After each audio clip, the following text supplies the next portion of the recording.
Streaming live. All right. So it says I'm live. We're going to wait for the light to go green here on the YouTube page. So I look out of my peripheral vision. Oh, my God. It's Nick frickin' Marotta. Okay, so we're live. Yep, stream's up. Stream is up. And so we're making history for the first time in recorded history. Not only will CoCoTALK actually start on time, but CoCoTALK's actually going to start maybe a minute or two or four early. So on that note, since we are live, we're going to cue the intro. CoCoTALK episode 82 is going to do it live in 3, 2, where's my freaking button? And here we go. And here we go.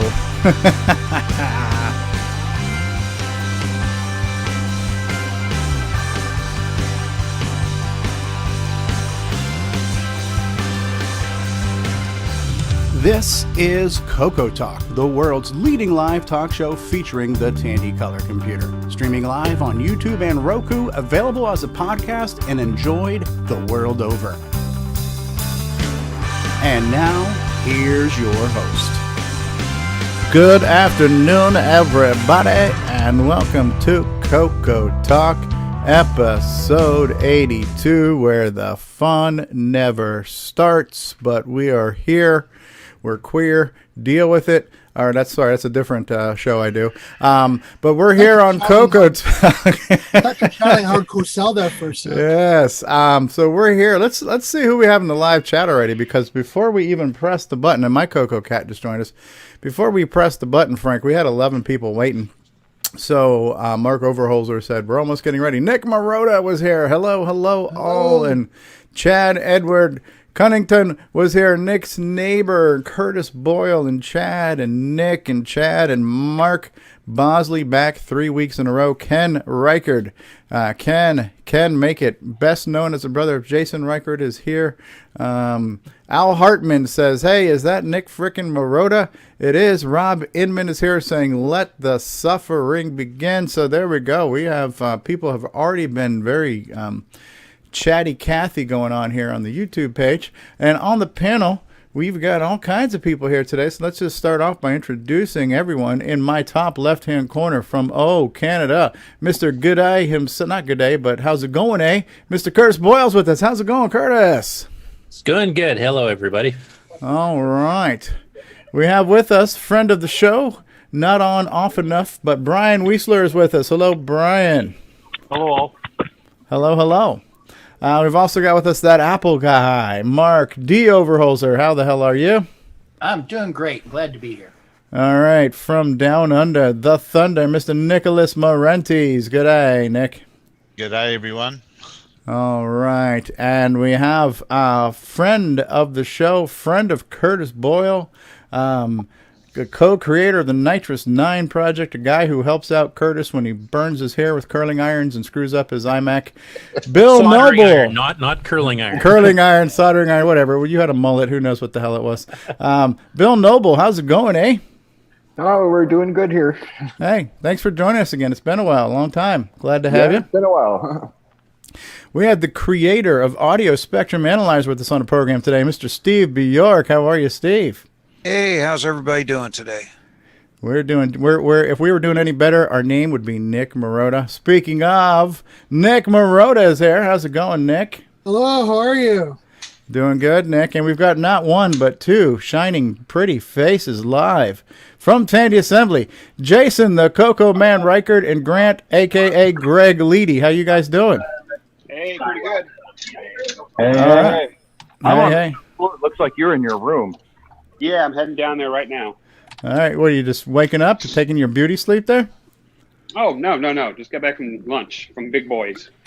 Ah, Big Boys. I saw a couple of people posting pictures with them with Stuart Chaffee. And how was the Stuart Chaffee keynote this morning? Awesome. I really enjoyed it. Yeah? Yeah, right. So looks like a person or two has either recorded it or live streamed it, because I've seen a few links. I think Jason posted a link to YouTube, and so did Paul Fiscarelli. Yeah, there's a couple more out there too, I think. Okay, excellent. I did a very awful live stream, but it was better than nothing. Okay, we've got breathing heavy on himself, Mr. Ron Delvaux. What's going on there, Ronnie? Hi.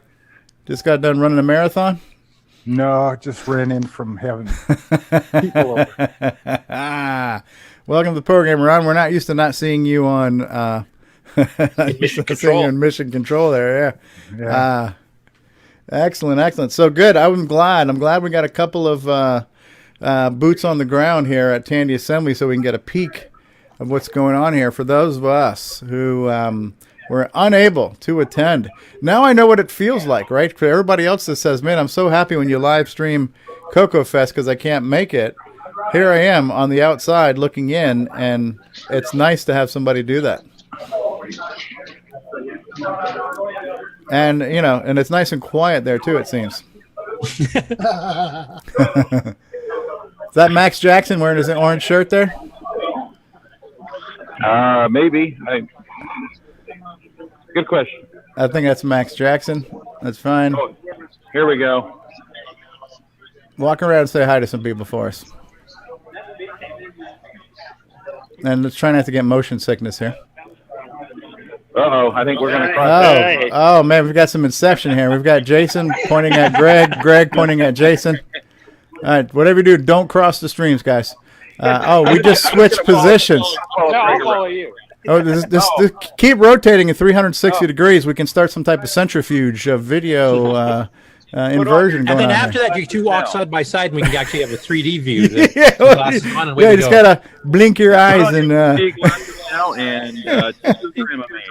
Hey, there's frickin' Richard Lorbieski. Richard, say hi.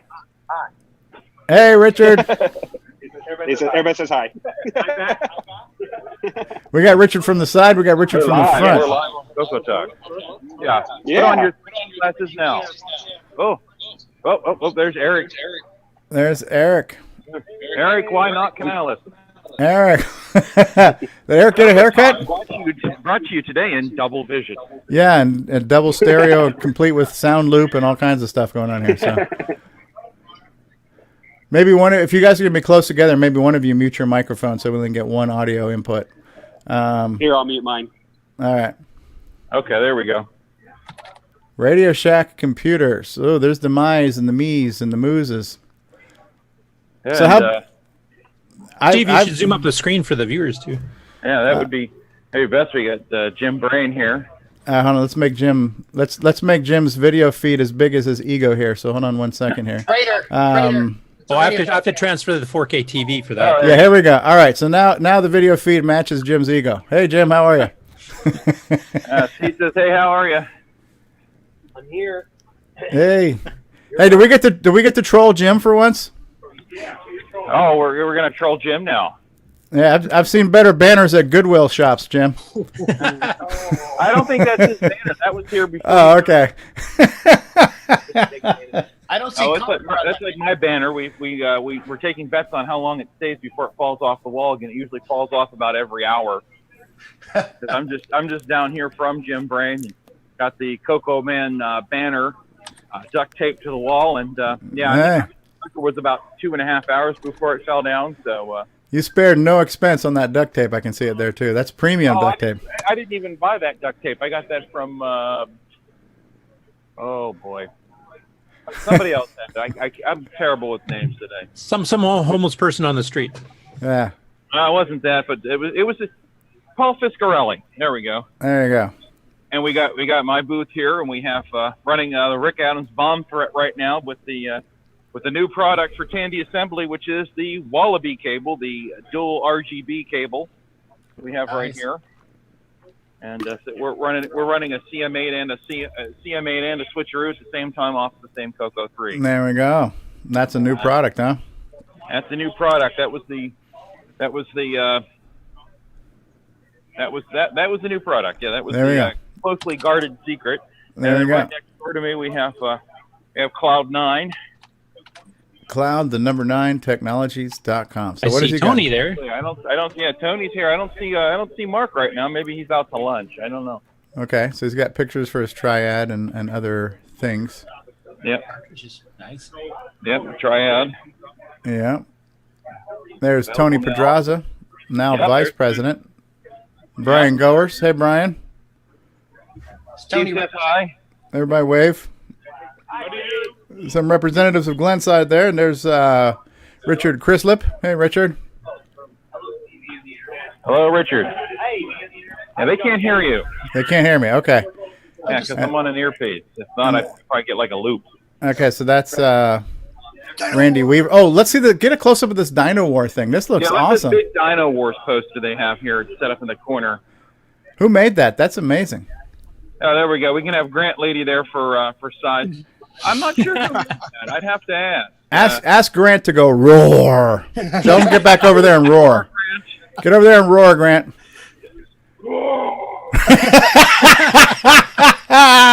That's going in the new. That's going in the new post-credit scene. that's an outro there.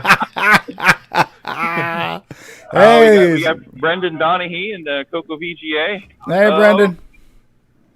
He waves. On CoCoTALK. Hey, you gotta say hi to Stevie. There you I don't know if you can see me waving, but I'll wave anyway. I'll do the pageant wave. There we go. Doing the pageant wave. And we got some bust out going on here. Look at Bust that. out. And bust out requires VGA to really zoom in on that fidelity. Yeah, to really appreciate those blocks. But they're really crisp. Block never looks sharper. That's it. That's right. Is that a keyboard for sale there? I haven't seen anything like that. We do have some Strong? squad. Bomb squad. Around here somewhere. I don't see them right now, but we got some bomb squad. We got some bomb threat cartridges here. Okay. Just Nick's There's a booth lot or of color computer. Yeah. And this is is that Neil Blanchard right there? His stuff. Right. Yeah. Okay. And right next to him is Plateau of the Past. So is that Jim O'Keefe next to Jim? Or is that still part of Neil's table? He's just got a few copies of Plateau of the Past there. Okay. Yeah, you got me. Okay. Yeah, that yellow packaging is Plateau of the Past. I got a copy of that. MS-10? I'm not familiar with that. Yes. Yeah. Neil did the reproduction on that. That's It's a reissue of the original one from the 80s. Yeah. Oh, very cool. Very cool. Okay. So it looks like we've got some Donkey Kong going on here. Maybe some King's Quest. There's Max Jackson. So tell Max we said hi. Stevie says hi. All right. He's playing Donkey Kong. This is it, folks. You're looking at Tandy Assembly Live. This is what you're missing out on. And Stevie, what you're looking at right there is level 2 of Donkey Kong. Yeah, Stevie hasn't seen that screen before. That is level 2. Oh. And we got the That's Paul Fiscarelli here. Paul Fiscarelli's banner there, and Looking Nice. good. staying up on the wall well with duct tape. Although I see he's got it worked into that light fixture there, so that must be the trick. I put tape on there, but then we've got Brett and Eric. Hey, Brett. Hey, Brett. Stevie says hello. Ken is asking if Roku's working. I have no idea. Ron Delvaux, can you check Mission Control and see if Roku's online? I'll look. So we got some Tetris there. Yeah, looking good. We got some laser discs here. Harry's brought his laser discs. Laser, the frickin' laser. Laser. That's cool. We got some TRS-80 Model 1, Model 3, 4P, some of that stuff here. I think this is the auction table here. Okay. Yeah, I saw that in Paul's video from this morning. Looks like some nice items there. Hey, there's the internet's own Grant Lady. Hey, Grant Lady. Oh, let's see what else we got here. We got a whole bunch of stuff here on the auction table. And if you're into TRS-80s, there's a lot here. Holy freaking crap. There's a fellow here that had the bottomless box truck, and when we were setting up last night, it just kept coming and coming and coming. That was the one that had the full U-Haul that we heard about from Paul? Yeah. I believe that's what it was. May I have your attention? So what models are those two large ones there? We're about to announce the winner of the door prize. I'm gonna win something. Oh, door prize. prize is a $25 gift card to eBay. Ooh. If you guys check the number on the back of your name cards, I will announce the winner. Drum roll, please. The number is wait for it. 46. Number 46. 46. Do we 46? have 46? Must be present to win. Yeah. Be your win, 46. Oh, uh-oh. Going once. Going twice. Going once. Going twice. 46, anybody? 3 times a lady. 89. 89. 89, anywhere. Bingo. Oh, sorry, wrong game. That's been called. Under the eye. 49. 89? Oh, Going once. Wow, a bunch of losers. 3 times. a lady. The next A winner lady. 28. 28. 28. 28. It's good to do this at lunchtime, huh? Yeah. 28. Anybody?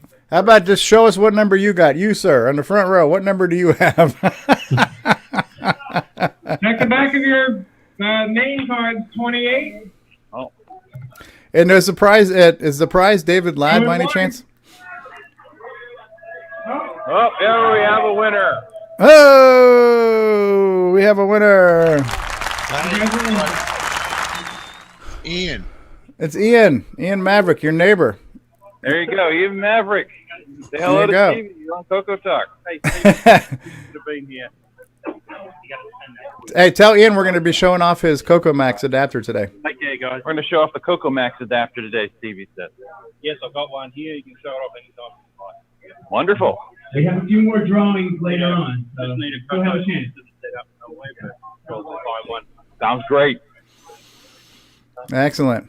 Rob Inman says 89 is the youngest age of the attendees. Oh. No. Welcome to Tandy Assembly. We need a crypt keeper. Okay, so we got some CoCos here. Got some CoCos here. We got some, what is Model Model 100s or 102s or something. Some Model 2s beside that. Yeah. Toshiba television. We've got, Hey, Coco Man, you may tell you're balding in the back. I already knew. Thanks for the news flash. Hey, Grant, check his nutsack too. There might be a bald spot there too if you're really concerned. Are those And there goes the family friendly. Yeah, we got some, what do we got here? Defense Command. Ooh, look at that. Oh, look at that. I think that's a ripoff of Cosmic Aliens. Which is such an original game. Yeah. I'd sue Stevie. Yes. Oh, what is this? This is LNW80s. Those are the clones. I feel a cease and desist coming on. 3 times a lady. Retro here. Retro store. Yeah, Neat.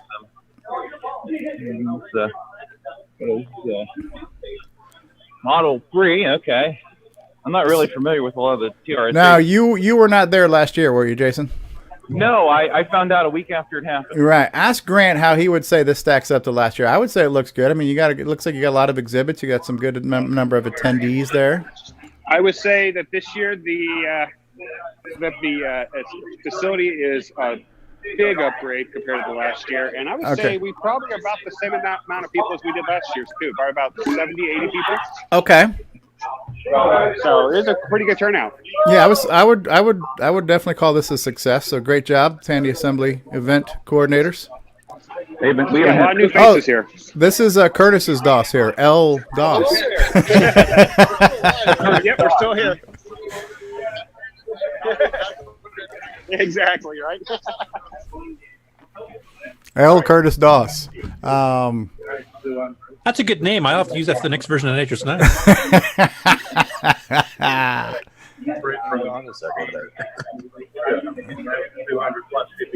There's the Mav.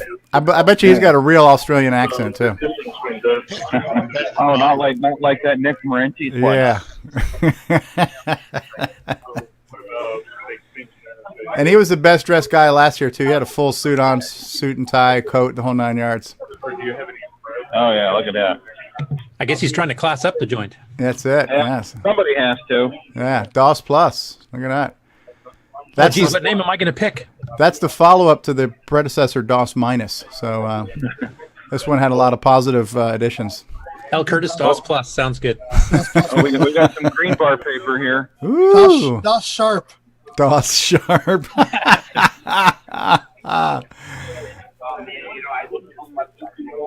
Oh, there's one of those primary hard drives from Tandy. Oh, wow. Look at that. That was the drive. You had to turn it on Oh, with look. a key. And It's got a key. And that's 8 a meg. great one. Is that how you can lock up your data? Oh, and then there's under the table. There's this Oh, my God. Those are the 8-inch filing floppies. cabinet with a disk drive on top of it. Yeah. They need yeah, that the was filing. the 3 8-inch drive model, if I remember. Wow. Model 2 disk system. And this is Peter Satinsky's setup? Peter, And see, Nick, you're complaining about extending the multi-pack on the end of the CoCo. Can you imagine doing your floppies? cool. The original ones at Seagate or Shoelards, but they never shipped those.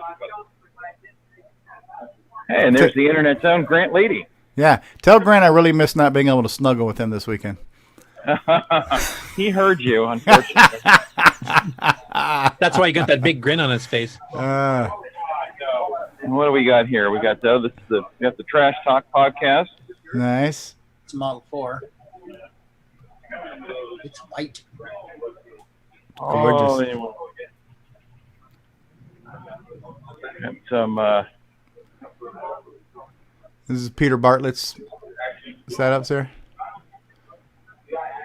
Very well could be. I don't have think my so. handy dandy. I left my handy dandy table guide elsewhere.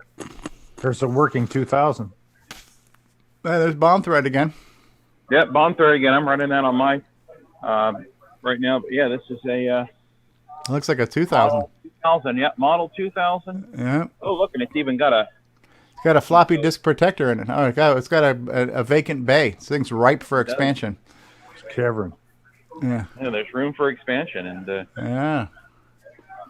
3 times a that's lady. interesting. This kind of looks like a generic PC case with a Tandy label on it, Yeah, it certainly does.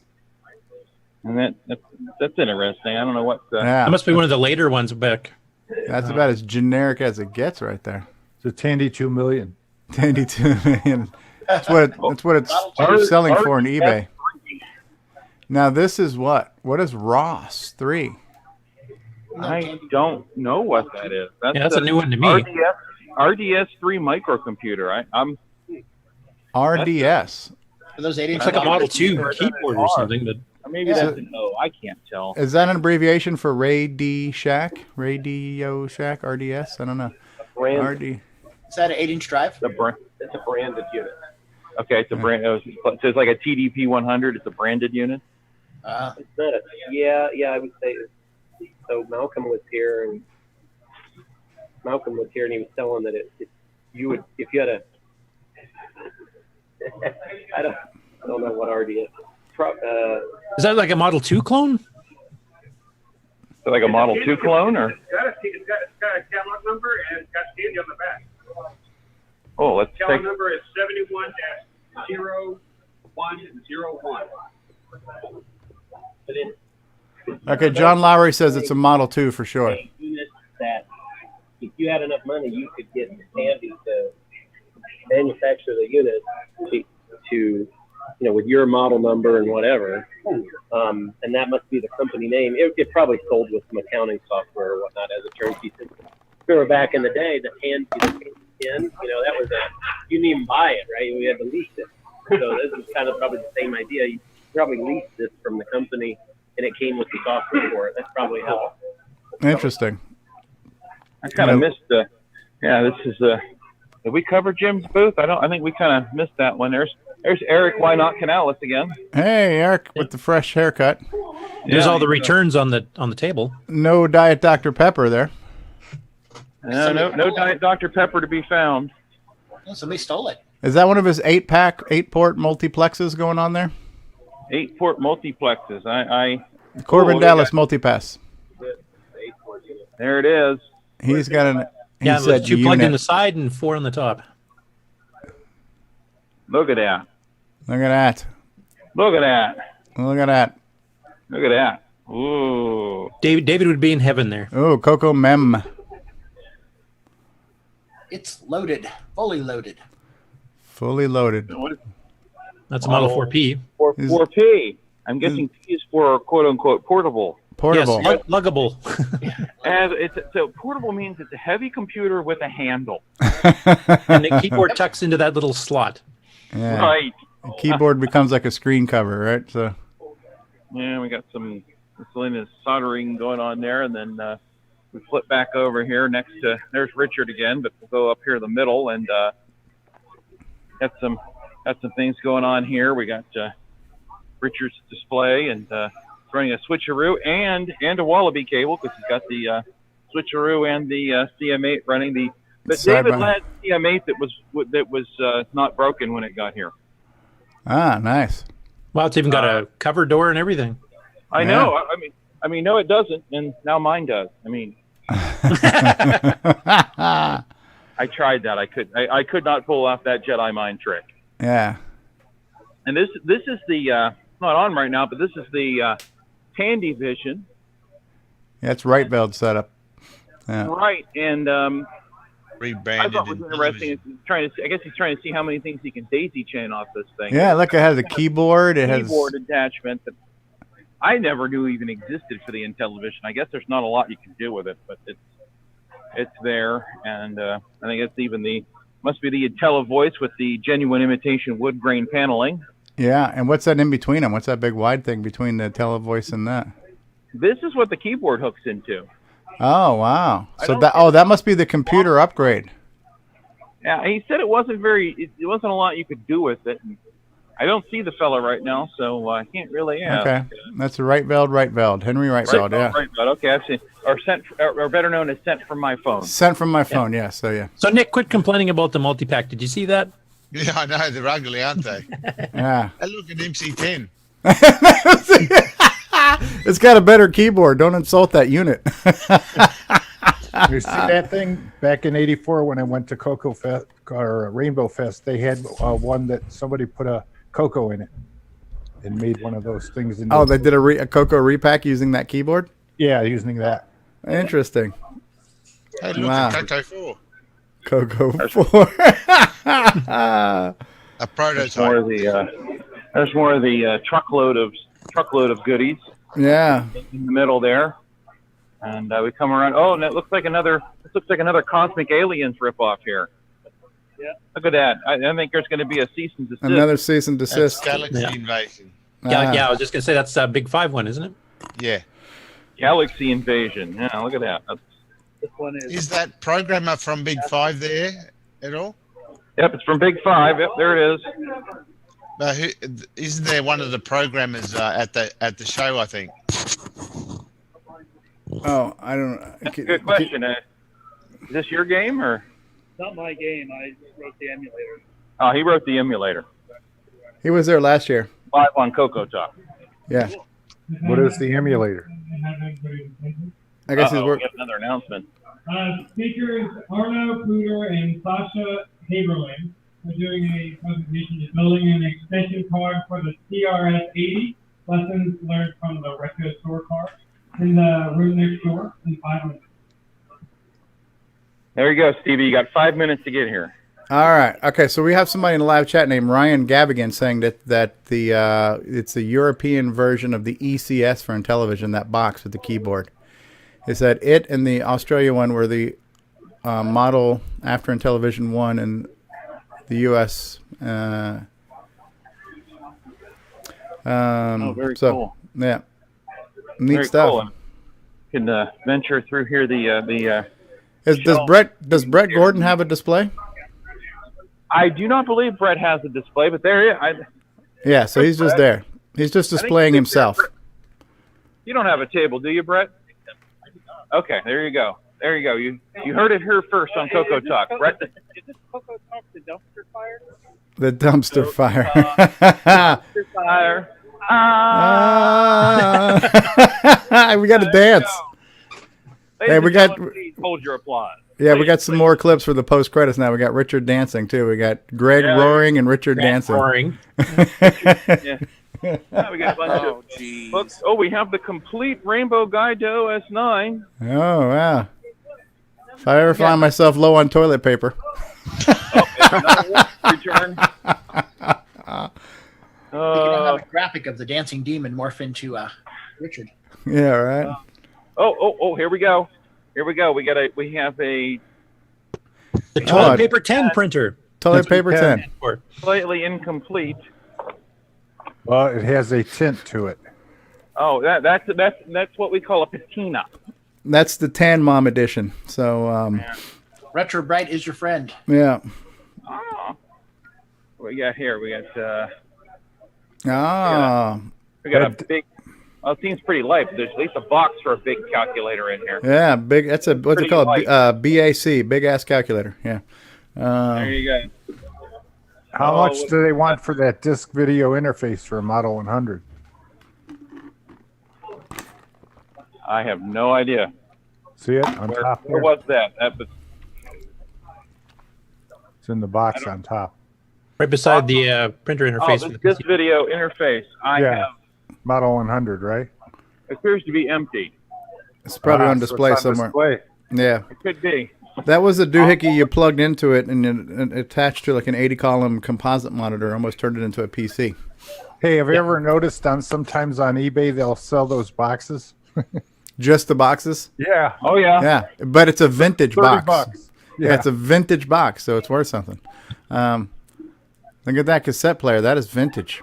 Yeah, and the modem, it looks like. Oh, Direct motion modem DC 2212. untested. Oh, that's a 1200 baud one. That's the high end one. Oh, Is that a Craig? how much would you pay? Don't answer yet. Wow. We got all kinds of books here. We got using the TRS-80 in your home. Oh, Compared to using it in your car. yeah. Darn it, I've been using it outside this whole time. No wonder Yes. it's buggering up in I the had snow. one in my van. Curtis, you've been doing it wrong. Oh, are these OS9 manuals? Containing No, 1000. it's like MS No, they- DOS, They have lots of Microsoft other Word. menus.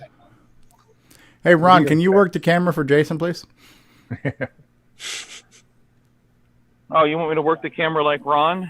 There you go. You have to drop it.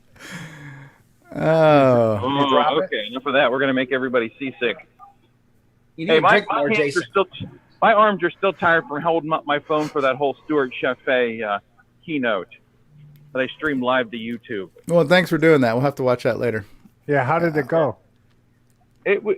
Well, my arms are still tired, but it was a really nice keynote. I got to chat with him for a minute and took a picture with him because I guess he had to go. He was out of here by noon. Wow, it was in and out. In and out, but nice guy, nice fellow, really interesting talk. If you get a chance, He Stuff on shuffled out, huh? Facebook, and there may be better recordings out there eventually, but I have one up there now. But, Okay. we have one of those 50-in-1 kits here. Hey. Ooh. All kinds of Radio Shack goodness here, and just all kinds. If I didn't of know good- better, I'd think I was in Ron's garage right now. Yeah. Less the signs. Yeah. Yeah. We got. Yeah, I keep thinking in my head, hey, I got one of those. I got one of those. I bet you don't have the giant Dino Wars poster, though. I love that Dino Wars poster. Well, Ron, it's like I have one of those. I have one. It's more like I have 12 of those. you have 12 of those. Yeah. But Yeah, I don't that's know something about else, the isn't Dino it? Wars poster, but everybody likes it. Oh, and ladies and gentlemen, the internet's Grant Leedy. Whoa, you're gonna knock it over there, Grant. Whoa. Oh, Oh, God. just let that happen. Roar. You can tell Grant to roar again. 70 bucks down the drain. Tim Linder put this together. Tim Lindner, huh? Breaking news from Brent Donahue. This was Tim Linder. That's right. Where Tim works, he has one of those big ass printers, if I remember, for the print shop he works for. Did you guys notice those dinosaurs are in Arizona? Brent sneaking behind the sign. Is there anything back behind here? Oh, everybody. Roar. That's neat. Oh, Grant's going to go behind and roar? Okay. That's, roar. Secret revealed. He should have put a hole on his head so you just poke your head through. Yeah, take your picture. Yeah. you're holding it the wrong He gives it a rating of 1. That's Grant saying we're number 1. We are the number 1 rated live talk show featuring a shaky cam. Yeah. I can't turn it upside down. I can't put it in Australia mode. It doesn't work. It auto corrects itself. But I think that's pretty much the. Hey, what are those monitors on the floor? Monitors on the floor. Yep, there's monitors on the floor. Down behind you too. Oh yeah, there's monitors. Even saw a Mac Cube there. Yeah, there's a bunch of laser discs here too somewhere. Laser. Yep. Those look like a couple Apple monitors. The one on the right is the monitor 2 used for the Apple. Yeah, we got some monitors here on the floor. We got what is this? This is high resolution monitor VM1. Those are for the 2000s. Yep. You're right. Those look like. I'll take your word for it. And then we have a stack of. I got one of those 2000s. I got 2 of those. Yeah, I don't have any of those big ones there. I'd have to say there's a good variety of machines on display here. I like it. Yeah. Oh yeah, I enjoy seeing something else other than the CoCo. There you go. Hi, you're on CoCoTALK. There you go. That's Ron Klein, and that's Mike Rowan. All right, tell him that we said hi. Oh, there's Myro right there. Hi. Myro. Hey. Hi, Myro. As seen on the internet, Myro. ¿Cómo está? Hey, tell him we say congratulations on another great show. Guys are saying congratulations on another great show. Yeah, it's been a great show. We're not quite at what we had last year. I think we had 86 last year. We're 83, so we should hit or exceed last year. That's awesome. Wonderful. That is awesome. Oh, yeah, just change how you count it. And that's Ron Klein. You hear that, Stevie? What's that? Next time you need to be on this side of the camera. Yes. He agrees. Tell him I don't have the CoCo crew kind of budget. We're a low budget show. He doesn't have the CoCo crew budget. Low budget show. Can we even flush this time? CoCoTALK live. We're lucky we can live vicariously through. Want to hear a Tandy story? Radio Shack. Who is that? Who is that? Who do we have here? Your name tag flipped around. I'm TJ McLaren, and I run Digital Dinos. Okay, see the guy with all the stuff. Yep. You're the guy with all the stuff in the middle. I'm the guy with all the stuff in the middle. Oh, so you're the one with the box truck. What's the story with that? All the stuff I have? Yeah. So I've been in the classic computer arena since like 92, 93, somewhere in there.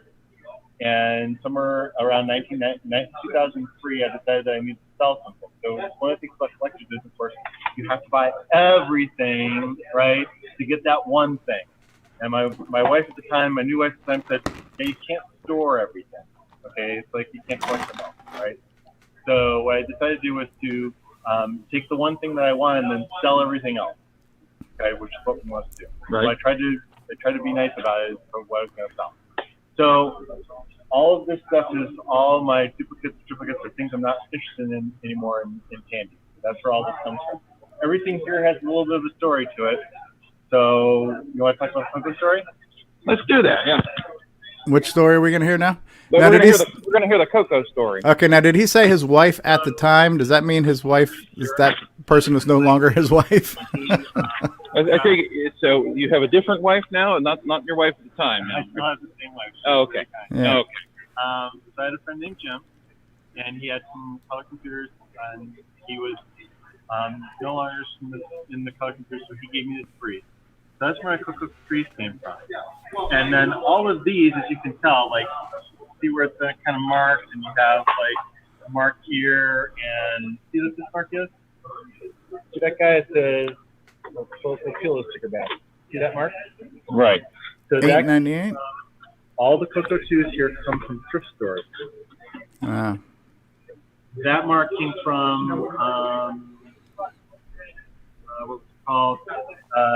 It was a thrift store in Columbus that is eluding my name, eluding me at the moment. I've been talking all day. I know the feeling. But CoCos are pretty rare when it comes to being in thrift stores. They really are.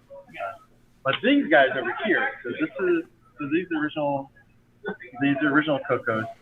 So these came from a gentleman named Tony, and Tony lived in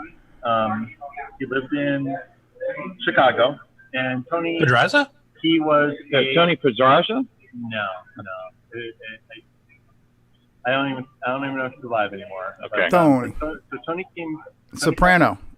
My store, and what he offered was come on out and clean them out of this OSI stuff. So OSI is Ohio Scientific Instrument. But he also was interested in the color.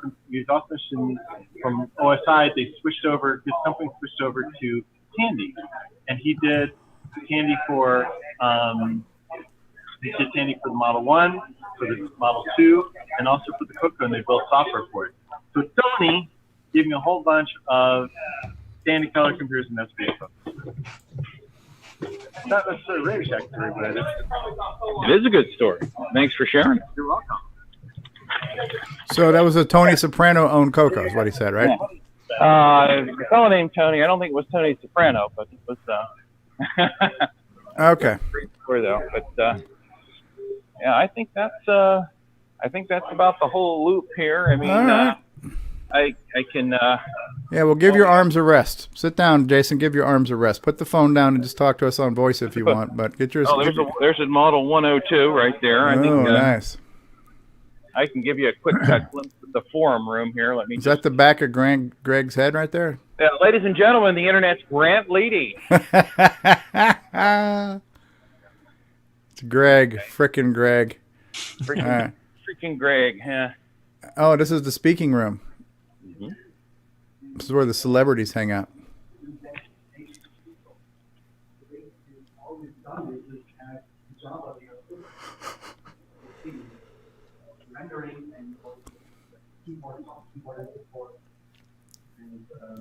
And I think in 2013, I was able to see for the first time in my life. Yeah, nice size exhibit room or speaking room there. And it's given a talk on TR City emulator for Android. Yeah. And there's Ice. Oh, Ice. What about Jolt Cola? Does this event include Jolt Cola? Oh, the internet's Grant Leedy, ladies and gentlemen. I'm glad the camera was aimed high on that one. Yeah, no shit. That would have been something we didn't want to see. All right, that's really all I have from Tandy Assembly. I think that's the gist of it anyway. Well, you're giving us 45 minutes of content. We can end the show now. This is great. So only 45 minutes. I mean, it hasn't been like 4 hours yet. It just feels like that to your arms. That's all. Yeah. Oh, again, I've got my badge, and I've got my CoCoTALK shirt. So there you go. You're awesome. We're good to go. You're awesome. Yeah, give your arms a rest. Give your arms a rest. I'll give my arms a rest. Reporting live from Tandy Assembly, and there's Greg. Hey, there's the internet's Grant Leedy.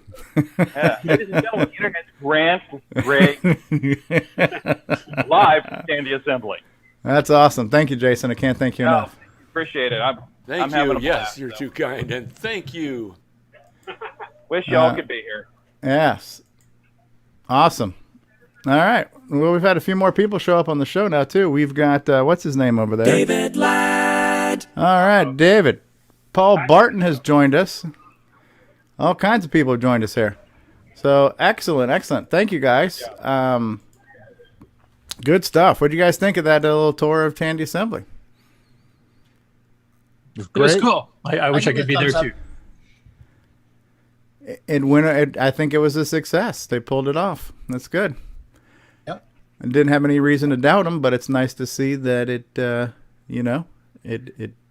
went off with a bang. Yeah, looks like the venue was good. I know a few people saying the time of year wasn't ideal for them. You know, it's too close to Thanksgiving, too close to Christmas, or this or that and the other. So, but all things considered, yeah, nice turnout, nice mix of exhibits there, and yeah, and it looks like the venue is pretty good. Yeah, and you're never going to get it one time that's perfect for everybody anyway. No. Pick one and go. Yeah, what's that, Ron? I have breaking news. Breaking news. Yes. Coco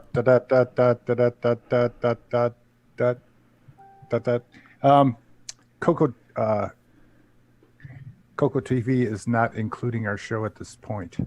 CoCo TV is not including our show at this point. Okay, maybe Roger forgot to turn on the receiver on his end. I don't know. It's usually automatic, right? Well, yeah, I mean, theoretically, that should be a true statement. Yeah, but nope. I have tried it numerous times. I sent him an email, and we'll see what happens. Yeah, and John, we're sorry you couldn't make it either. So John Lowry was planning on attending and was unable to attend. I would have liked to have attended, and you know, just wasn't able to. So no, that's cool. We got to see Jim Brain. We got to see a lot of guys who are sometimes on the show or a periphery of the show. So get to see them in person. That's great. Or at least get to see them via video feed. So cool stuff. Hey, Paul Barton, how are you? I'm doing fine. Can you hear me? Yeah, we can hear you fine. You sound good. What you been cooking up lately? 64 gigabyte RAM upgrades or anything? Yeah, right. No, I've just been playing with my one chip hard drive interface board. Oh wow. Cool. How many chips does it have? One. What color wires were you using? What's the theme? Look at that. Oh, it's all hand wired, of course. Yeah. Very cool. One chip hard drive interface. Excellent. That was nice. I don't know if Jason can still hear us, but yeah, Jason, thank you so much for showing us that. I did have a little brief video that I had stolen from Paul Fiscarelli this morning. I figured I would show if we had nothing else to show, but I think we got more than our money's worth on our Tandy Assembly walkthrough there, huh? That was good. 45 minutes of just seeing stuff. That's cool. You could spend 45 minutes probably going through that Digital Dino's collection of stuff he has, right? The box truck full of goodies, That's like a candy store right there. So I was kind of hard to make out some of the stuff he was saying. So, Jason, can you repeat? Jason, can you hear us? Jason Reichert? All right. He's with Neil right now, but I'm here. Okay, so I don't know if you heard the guy. He was trying to explain how he got into his collection and now how he's selling his collection because he needed to buy stuff to get the stuff he wanted, and he ended up with a lot of extra stuff, and now he's selling that stuff. Guy. Yeah, the U-Haul guy, yeah. What's the question? Let me ask him. Yeah, well, Jason, can you just kind of give us the short story of what he was explaining, like why he's selling all of his stuff now? Because it was kind of hard to hear for all the ambient noise. He said like he had to buy a lot of stuff to get the stuff he wanted. You're muted, Jason. Sounds like he was trying to sell the excess stuff. It was basically he had, these are like doubles and maybe in multiple, like triple. Yeah, okay, so. What he has, and very understanding wife, but I guess it was time to get rid of some of it. And there's Neil's behind me playing Rampage. Yeah, well, it's good he got rid of that wife, because any wife who doesn't understand that, collecting is important, it's not the right wife to have. It's still his wife, so that. Oh, it still is his wife. Oh, his wife at the time is still his wife now. Okay, well then good. Good woman. So I had to double check on that myself. Okay, there we go. All right. So his wife says, listen, you can collect, but keep it under control. That was my understanding. Yeah, okay. And this is his attempt at controlling the collection. That was my understanding, yeah. All right, good. Well, hey, listen, his loss is our gain, right? So absolutely. Yeah. And do the prices seem reasonable? As far as I know. Yeah. Excellent. Very cool. Very cool. So that's a bonus. I think that's a challenge, right? So when you have because a lot of people go like to CoCo Fest. People go to CoCo Fest for the auction, where like I can get I'm going to get this $40 CM8 on auction if I'm lucky. But you got somebody else who wants to sell their own for $100. And so when you're selling things at these shows, you're kind of competing with the auction because everybody wants that penny on the dollar auction item, right? So no, the Tandy Vision wasn't on when I was over there. Oh, breaking news now. He got past level 1, Stevie. Ah, excellent. Oh, level 2. Let me get in here and you can see what level 2 looks like. Hey, Rampage, by that guy who made Zaxxon. The guy who helped with Moon Shuttle. The guy who helped with Moon Shuttle. Don't you need audio spectrum analyzer? Yes. Cool. That's the Tandy Vision in action there. The Tandy Vision. With a keyboard. Somehow putting the word Tandy and Vision in the same sentence seems contradictory at this point, doesn't it? Oxymoronic or something. God bless you, Mark Overholzer. Yeah. May he bless you just and keep proves you. one thing that, Mattel was willing to sell to anybody. Was Mattel who made the Vectrex too? No. Or is it Milton Bradley? Milton Bradley bought it. Oh, okay. Thank you.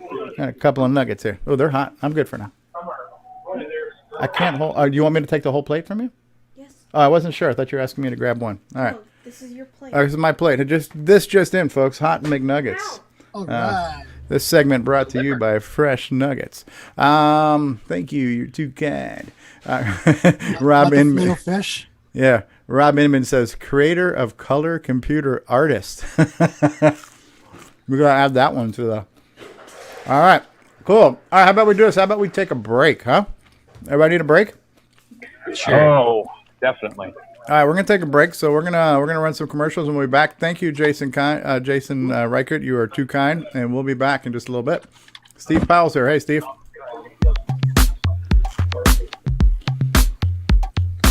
Hi everybody, this is Siri, Apple's personal assistant and beatbox professional. You're watching CoCoTALK with the original gamer, Stevie Stroh. You're off, Siri. I was here first.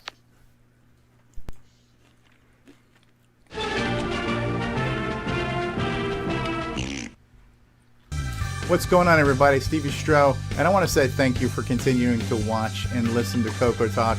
We love doing this show. We think we've put together a pretty good show for you, but this show could be better with your help.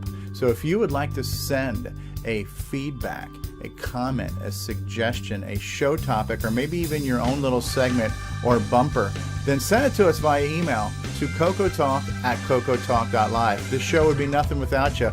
Love to hear from you.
It's a Radio Shack Merry Christmas. Oh, I remember that Christmas. Dad gave me my first shortwave radio from Radio Shack. What memories. This Christmas, we got our son's Color Computer 3 from Radio Shack.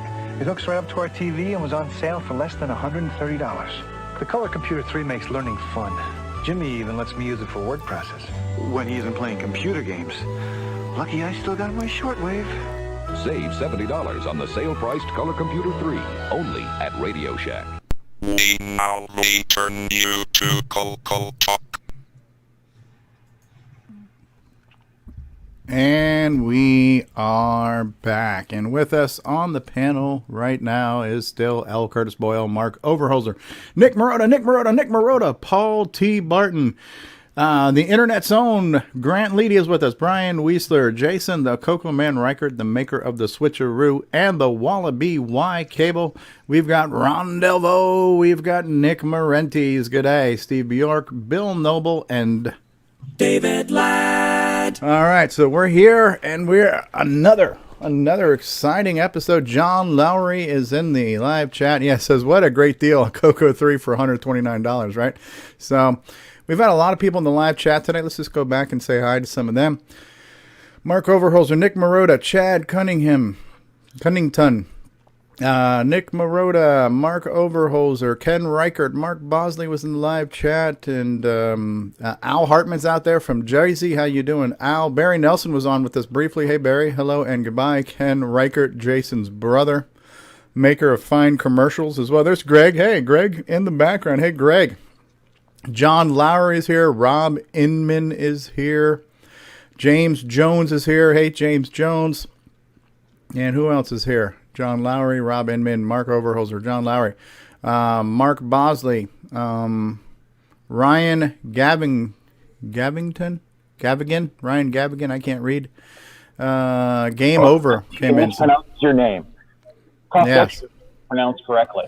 That's it. All right. So there we go. So hi, everybody. We're here. Brian, how are you, Brian? Where's Brian? Brian's there.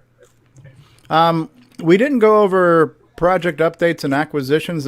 So I know, Paul, you mentioned you're working on a single board floppy or hard drive controller. So you got a project in the works. Yep. Also working on being Ron Delvo's neighbor too, right? Oh yeah. Look at his beard. His beard is wonderful, isn't it? It is. You guys look like real men. Real men have beards, right? You're kind of the ZZ Top of the CoCo world. He's my brother from another mother. Yeah. Really going crazy about a sharp dressed man. Yeah. Greg is with us. David Ladd's. Bill Noble's here. Bill, what have you been up to? We don't get to talk to you all the time. What have you been up to, crazy man? Oh, not a heck of a lot. Just still working on Nitrous 9 as usual. Oh, really? When is Nitrous 10 coming out? Probably about 2 or 3 years. Yeah. As soon as we get the 6810 processor, we'll be ready to go. Yeah. It's like Mac OS 10, Windows 10. Yeah. Everybody stops at 10. That Nitrous has been on version 9 for a long time. You'd think they would have made a new one by now. You adopt Microsoft's numbering scheme. Call it something like not Vista, but kind of like that CoCo 4 we keep waiting for. Yeah. Yeah. Plenty of background noise coming there from Coco Man and Grant. They just muted themselves. All right. Well, when you have something important to say, feel free to chime in, which we know from Greg will never happen. So you're number one too. He does no sign language. Flag. He says we're number one. We are the number one live leading show featuring the shaky cam. Grant knows the sign language. He's the Helen Keller of the CoCo world. So yeah. Now, Brian on Facebook, I got all kinds of stuff from Facebook to share. Brian mentioned, hey, I got a 3-hour road trip, a 3-hour tour. And he chose to spend those 3 hours on purpose, intentionally chose to listen to CoCoTALK all that time. And all I have to do is say, I'm sorry, Brian. So we'll refund his money. Yeah. But I did want to bring that up. Maybe now's a good time to do that. Maybe we'll have a moment of introspective and maybe reflections. But what I've realized just recently anyways is that we got a few people now who are kind of mentioning the show by name and posting clips and sharing things, and it's almost like we're becoming a resource, right? That was one of the news articles, was that somebody had found the episode where Mark Overholzer was talking about the SD card that you could put on your Wi-Fi. And there's so many things we talk about. We've done so many episodes. We're on 82 right now. So I just think it's nice that people are now, validating our efforts and getting something out of it, even on replays, and then using that as a resource and then sharing that for other people to look at. So it's kind of, I guess, fulfilling to see that happen. It was very, like, almost everything about the show has been unplanned, unintentional, unexpected. It's kind and of the tradition continues. Yeah. It's just kind of become this run. It's been this runaway train of whatever it is the whole time. You know, We're like the Uncola. The Uncola, yeah. So, It's like a bunch of friends hanging around talking about tech and stuff. Yeah. So, I like it. If you're new to the program, like I think Mark Bosley has only been here about 3 weeks, says I'm just watching you guys for the first time. So, I just want to remind everybody how the show got. So, who's that in the background there? Eric. That's Eric. Eric Canales. Hey. It's a hair. Hey, Eric. Eric, can you hear us? If you can hear me, smack Grant in the back of the head.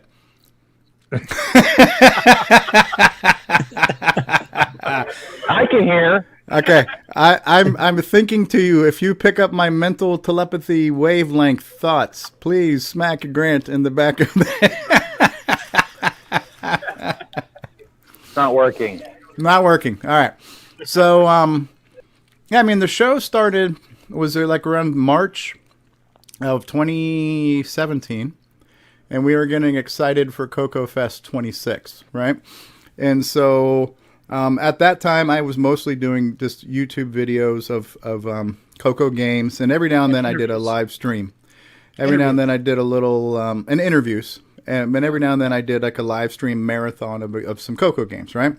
So I had this idea, hey, why don't we just live stream and let's talk about CoCo Fest. We're all excited about CoCo Fest. We've got the the Christmas, that Christmas vibe, we're really excited for Christmas, the new toys and all this kind of stuff. So we kind of got together. We just live stream. It was very spontaneous, very unplanned. 5 or 6 people were on that first episode. Mark Overholzer was on the very first episode, and he's been with us since day one, right? Curtis was there. I think Auntie M was there too, and David Ladd. So yeah, David Ladd, John Linville was there, Curtis was there.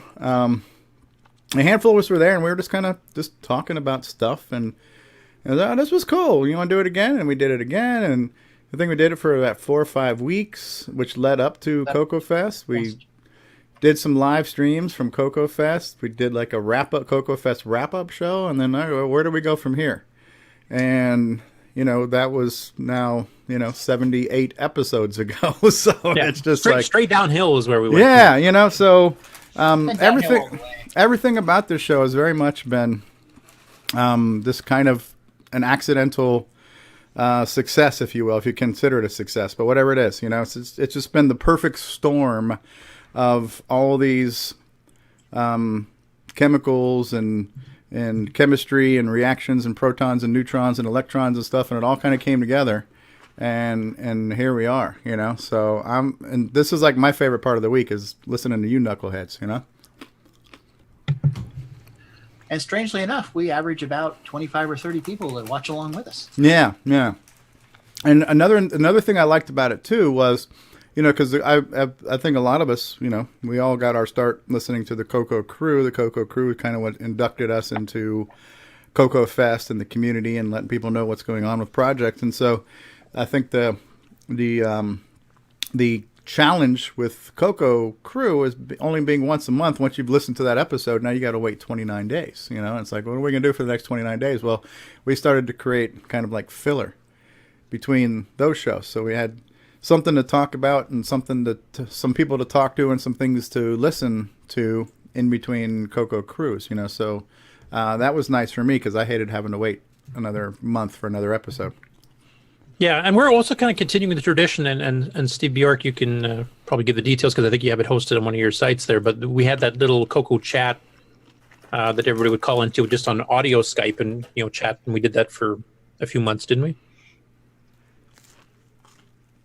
Yeah, it was back like 5 years ago. Yeah. Yeah, that was a long time ago. Yeah. Way back when. That was one of the few times we actually got Marty Goodman out of retirement. Wow.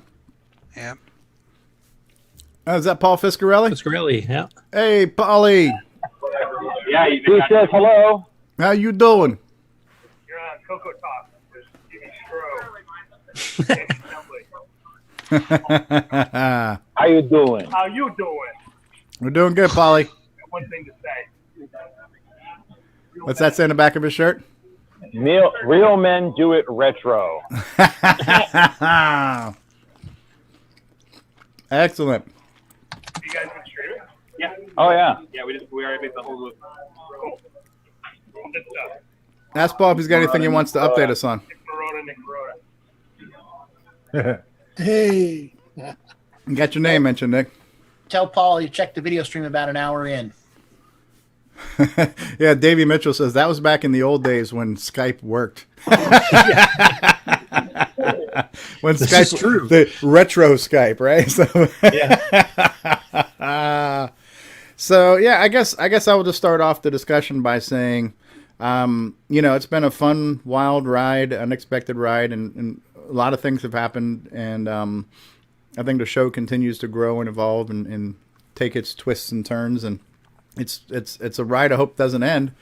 But I'm grateful that people are now referencing it, and people are saying, "Oh yeah, I'm actually listening in the car, and I'm listening to back episodes and all this kind of stuff." So it's like that's for me, it's just very cool to hear. So I want to say thank you to everybody who's been a part of this, both on both sides of the show, on the talking side and on the listening side. And I'll shut up now. Yeah, it's also good that we just get everybody together for these chats too. Like not everybody can attend the shows in person, so it's nice having that immediate feedback. That's one thing that we have that's different than the CoCo crew, which I would view as more as a reference material because it's something you can go back to, but you're not interactive with it, and that's the big plus on our side. If you're into that kind of thing. Yeah, to me, I think the magic or the appeal is kind of like if you get to be live because it's real, And it's like when before I got rid of satellite radio, I used to love to listen to Howard Stern when he was live in the morning, even though they replayed it all day long. For some reason, psychologically, you're like, oh, this is great because I'm hearing it as it's happening. I get to hear these real moments, and I'm part of this moment, and it just happened. And so to me, that live or near live experience is this, you feel closely connected to it. But, the great news is you can watch it all day, and you can watch it throughout the week and stuff like that. And, it's like I always wonder, like, how relevant is an old episode? But Mark Bosley just mentioned, hey, I went back to episode 9 and learned how to set up DriveWire, because I guess we talked about DriveWire back then. So, DriveWire. Let me write that down because I'll have to go check that too. David Ladd, where are you? Yeah, I think that was when. I think if we were talking about DriveWire, it had to have been David because it wouldn't have been coming out of my mouth. I don't know how to spell DriveWire. So, somebody like Nick Marotta, who's what's it been like for you? What's your experience been? Well, I was going to say, I really love how you let us join. Like you're so accommodating and so friendly and so open. It's like hanging out with a bunch of friends on Saturday afternoon now, and I really, really love it. So yeah, it's like a live CoCo meet. Yeah, I mean, it was inspired by CoCo Fest, which is what CoCo Fest is, where we all get together. CoCo Fest to me was inspired by CoCo crew, and so if anything, if how some people say the CoCo crew reminds them of the Rainbow Magazine, which is a great accolade. It's a thing. If somebody says that our show reminds them of hanging out at CoCo Fest, to me that's an accolade. Because that was our inspiration. So it's a lot of fun. Mm-hmm. Agreed. Yeah. Hey guys, can I give you a shameless piece of information? Sure. Make it even shameful if you'd like. Okay. As I eat my fries. Sure. Yesterday I turned 50. Hey! I'm officially old. Oh, wrong button. Although at 50 years old, you probably take some naps, but I gotta take a nap after the show. This is the button I meant to hit right here. So, hey, Jason, if you can hear me, and especially if Greg is not listening, smack him in the back of the head for me, will you?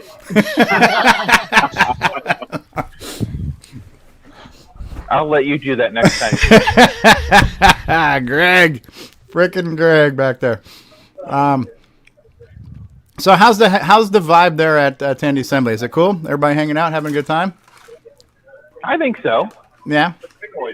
Yeah, we went to Big Boy and had lunch. I got my chocolate fudge cake. Oh, they have a Roosters here. Oh, they do. Yes. Excellent. We might go there this evening. How well are the seminars being attended? The only thing I've attended was the Stuart Chaffee keynote, and you just saw a few minutes ago there was a decent amount of people in there. I don't even know if I have the seminar schedule. It looked by. It seems like when you look at the website, they have them spread out.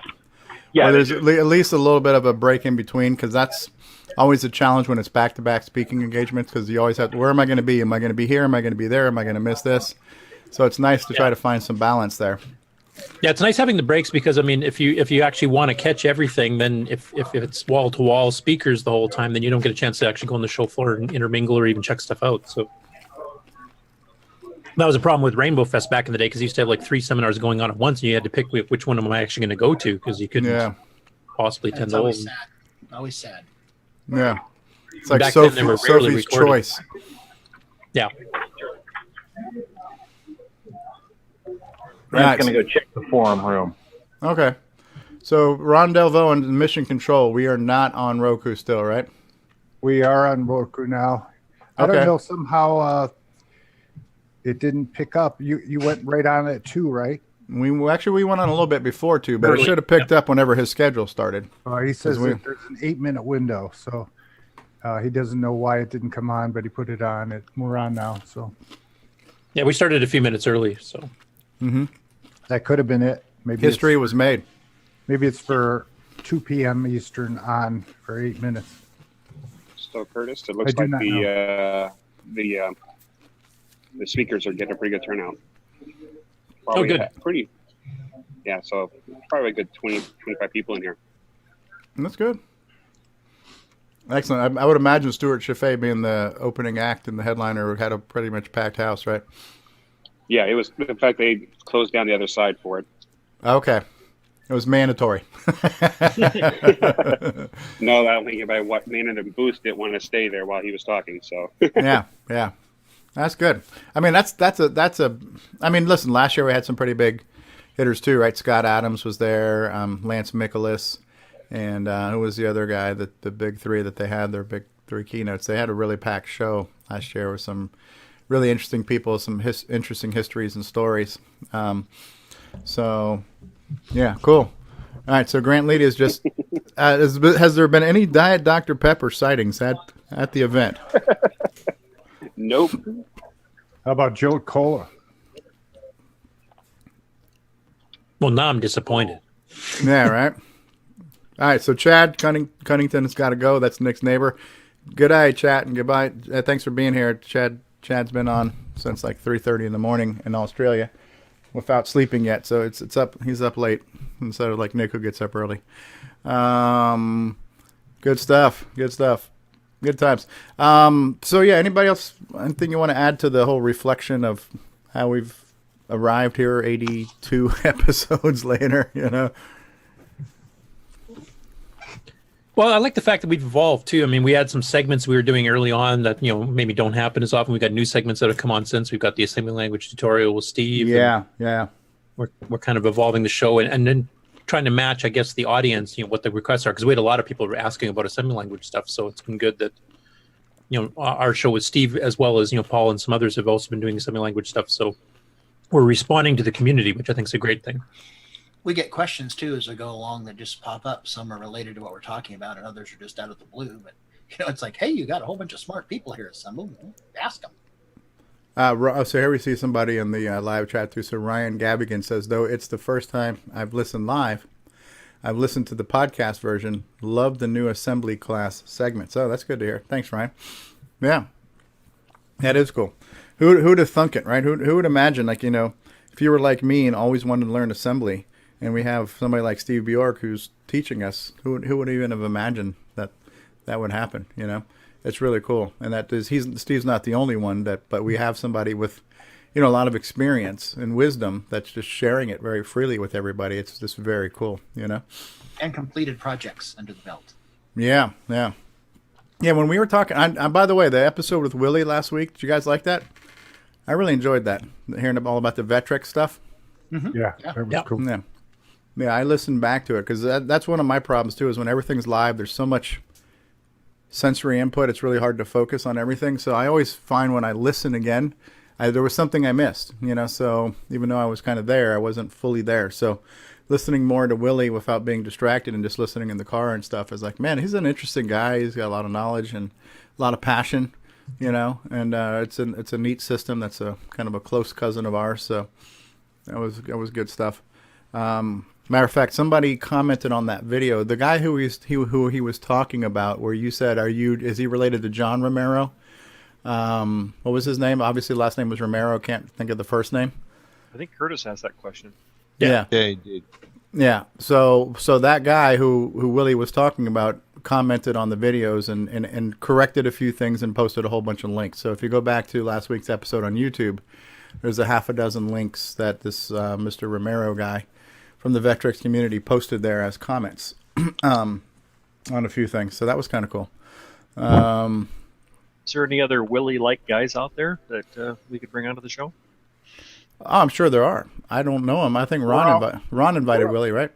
Yeah, I was just, browsing the internet thinking, I want to learn more about the Vectrex. So yeah, I went and looked it up, and I saw that he had a talk show, and I thought that was really cool to see. And I wondered if it was still on. It wasn't. And then I thought, well, let me find the guy, found who he was, and I friended him, and then he got me friended, and I chatted with him a little bit and said, why don't you come on? And I think he was a little, he didn't really know who I was from anybody, and well, I'm not even familiar with the CoCo. And I said, well, it's okay. We just want to learn about you and what you know. Yeah. So come on and just talk for a yeah. while. And by the way, Ron, too, listening back, too, I realized, man, you asked a lot of really good questions. Oh, hey, thanks. You were, honestly, you were like... I thought to myself afterwards, I probably shouldn't have been so forward and kind of pushing things and telling you stuff because you're the show host and everything, and I'm just a guy. No, listen, the show is about all of us, and no, you really did. You asked a lot of really good questions because you obviously had more knowledge on him and what he does and his shows and the machine. So it was almost like you were going off of a script. You just hit all the right questions at the right times, and it was perfect. Well, we were chatting on back and forth typing, and I said, see, all of the stuff we just talked about, which would be great for you to say on the show. And he goes, oh. So, he didn't think he had anything to really contribute at first. And I said, no, this is really cool stuff. Yeah. Watching videos, the stuff you do, Steve, whether it's the games you demo and stuff, and you really get to learn stuff if you just pay attention and watch. Same thing with the Vectrex. I just went and watched a couple of videos, and you learned a lot about how everything works. It's a good thing. Yeah, that's neat. Very, very cool. I have a whole bunch of and at any time during the show, if you guys want to chime in on my whole reflection of stuff, just, introspective, reflective type stuff, feel free to. But let me switch over to my little news infographic thing here and just wait for that to show up. And we'll start off with a little Curtis Boyle music here. Let's do track 3.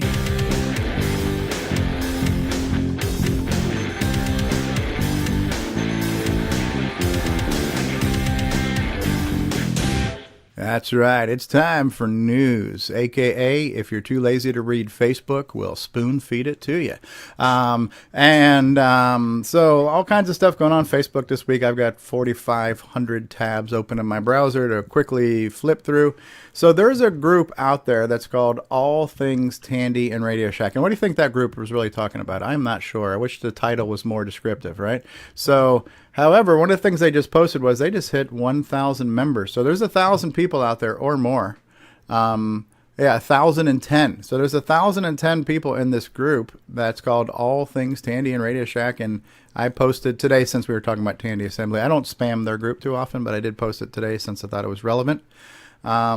And so, yeah, they got people who are posting pictures of Tandy things and Radio Shack things and stuff like that, pictures of their radios and CBs. And so it's kind of like Ron's group, Show Us Your Tandies, right? So this is people showing us all their different stuff. So it's kind of neat. And the fact they've reached 1,000 members, I thought that was pretty cool. So you might want to check that out on Facebook if you're on the Facebook and, you know, you're not worried about your privacy being invaded and all that kind of stuff and Russian hackers and everything else. Check out, right now you have the opportunity to become member 1011. This one goes to 11. All right. What an honor. What an honor, right? So, so this one came from our very own Ron Delvo, right? So Ron basically said, hey guys, I put a freaking cryogenic freezer blaster on top of my CoCo. And what was going on here, Ron? Well, a bit of fake news, which I had said later on my site there. Well, I watched a video of a guy that's called Bearded Something, and I thought, oh, he's got a beard and he's into computers. It couldn't be too bad, but he's got 6 gigahertz on a machine using they're pouring liquid nitrogen or whatever it is into that cylinder on their processor. And I thought, oh, okay, well, I'll just steal this little part here and put it up and say I got my CoCo hooked up to it, and at 1.78 gigahertz on the CoCo. And then the people are chiming in, the support chips won't work with it. And a bunch of other stuff they're saying. But I thought it was, corny. Well, what the real giveaway that this was a photo of not a CoCo is the fact that it says Dell on the monitor. No. Well, if you were putting your CoCo up, onto that, a system, you'd want a PC to monitor the speed of it, right? Yeah, you do. So that's your monitoring system. Yeah. The ironic thing is you actually can speed up your CoCo if you replace the clock crystal. Bill and I did that at work. Explain. And we did have to add a fan because it was running pretty warm. Yeah, and so I need help. I've got a 6309 in my CoCo 3 on my bench and a cryo cooler on it, and all I can eke out is 1.78 gigahertz. Where can I pick up more speed? You have to switch to liquid helium for that. And then someone asked me if what kind of thermal glue I'm using on it. So I went and found some, and they go, oh, apparently that's the missing piece of the puzzle right there, the thermal paste, right? So they said, well, that's not the problem then. Bond fast. Wow. So I thought that was funny, Ron. Yeah. So yeah, every now and then, Ron, when he takes time out of his busy schedule, will post a thing on Facebook. Maybe one picture every couple of weeks. Ron gets around to it. So cool stuff. So here's our very own Brian Weasler. Brian says, "Hey man, what to listen to? I've got a 3-hour drive today to Des Moines, and I could listen to the radio, but instead I'm catching up on past episodes of CoCoTALK." So I thought that was kind of cool, Brian. Thanks for doing that. Thanks for, thank you, or maybe seek help. I'm not sure. Hey, Stevie. Yeah. Jim was wanting to know if you want him to talk about his audio pass-through for the through the cartridge that we talked about last week. Yes, I definitely do, but I would say what would really enhance the experience if he could do like the whole Benny Hill thing and keep smacking you on the top of the head while he does it, that would be awesome. Shut up, Stevie. Or the giant foot a la Monty Python. Yeah, get him on. Get him on. All right, I'll have Jim join Zoom here in a few minutes. Then all right, and we'll be sure to troll him. And okay, cool. You guys in the live chat, get ready to troll Jim Brain, okay? So, cool stuff. So, so Brian says, I'm going to listen to some CoCo talk. Hey, look. Paul Barton's putting up the CoCoZilla. CoCoZilla. Whoa, there goes Tokyo. Everybody, CoCoZilla. All right, look at that thing. Woo. Cool stuff. So thanks, Brian, for wasting 3 hours. That's 3 hours you can never get back now. So, I'm all caught up. And it says, what else? So then Bruce, John Linville says, don't forget, we got a monthly podcast. Bruce Morris says we also got CoCo Forever. So if you guys are looking for things to binge, there are things, right? There's 41 episodes of CoCo Crew. There's 80 some odd episodes of CoCoTALK. There's 10 episodes of CoCo Forever. So we got that out there. This was the article that Carl Daugherty, I'm going to screw up his name. Hey, Carl, if I get your name wrong, send us feedback. And yeah. So Carl Daugherty. Whatever. Carl D. How about that? So he was mentioning the episode that Mark Overholzer was talking about, the Flash Air. So I'm glad that hopefully that worked. And I think we were talking about it in Discord the other night too. And Retro Innovation says getting on. Okay. So yes. So I'm grateful that we were able to be a resource and that it helped and then that he was kind enough to share that. So thank you, Carl. Thank you. Yes, you're too kind, and thank you. Now, this one I thought was right up David Ladd's alley, and I think Go for Retro's here, so we may have to put this on hold. Yeah, go. So this is Todd Wallace, and he says he's been designing a basic tool that lets you read and eventually copy and write to and from OS 9 disks from RS-DOS. So I thought the Lord of the Floppy would really enjoy hearing about that, but we're going to have to wait and hear David's reaction here for just a bit because we've got something more important right now. We've got Jim Brain from Retro Innovations with us on the program, and he's an important guy, so we need to respect his time. Jim, how are you? Doing fine, and that's cute. You're trolling well today. A+ on trolling. Hey. I've had a great role model. So you posted some pictures in Discord. Should I try to pull those up? Would that be a benefit? Yeah, I think that'd be easier than trying to get, because I'm on my phone, so I don't know how to do the pictures on the phone. So I'll let you do that. And was that in lobby or news? It was in, let me see, it was in news topic suggestions was the place for I found it.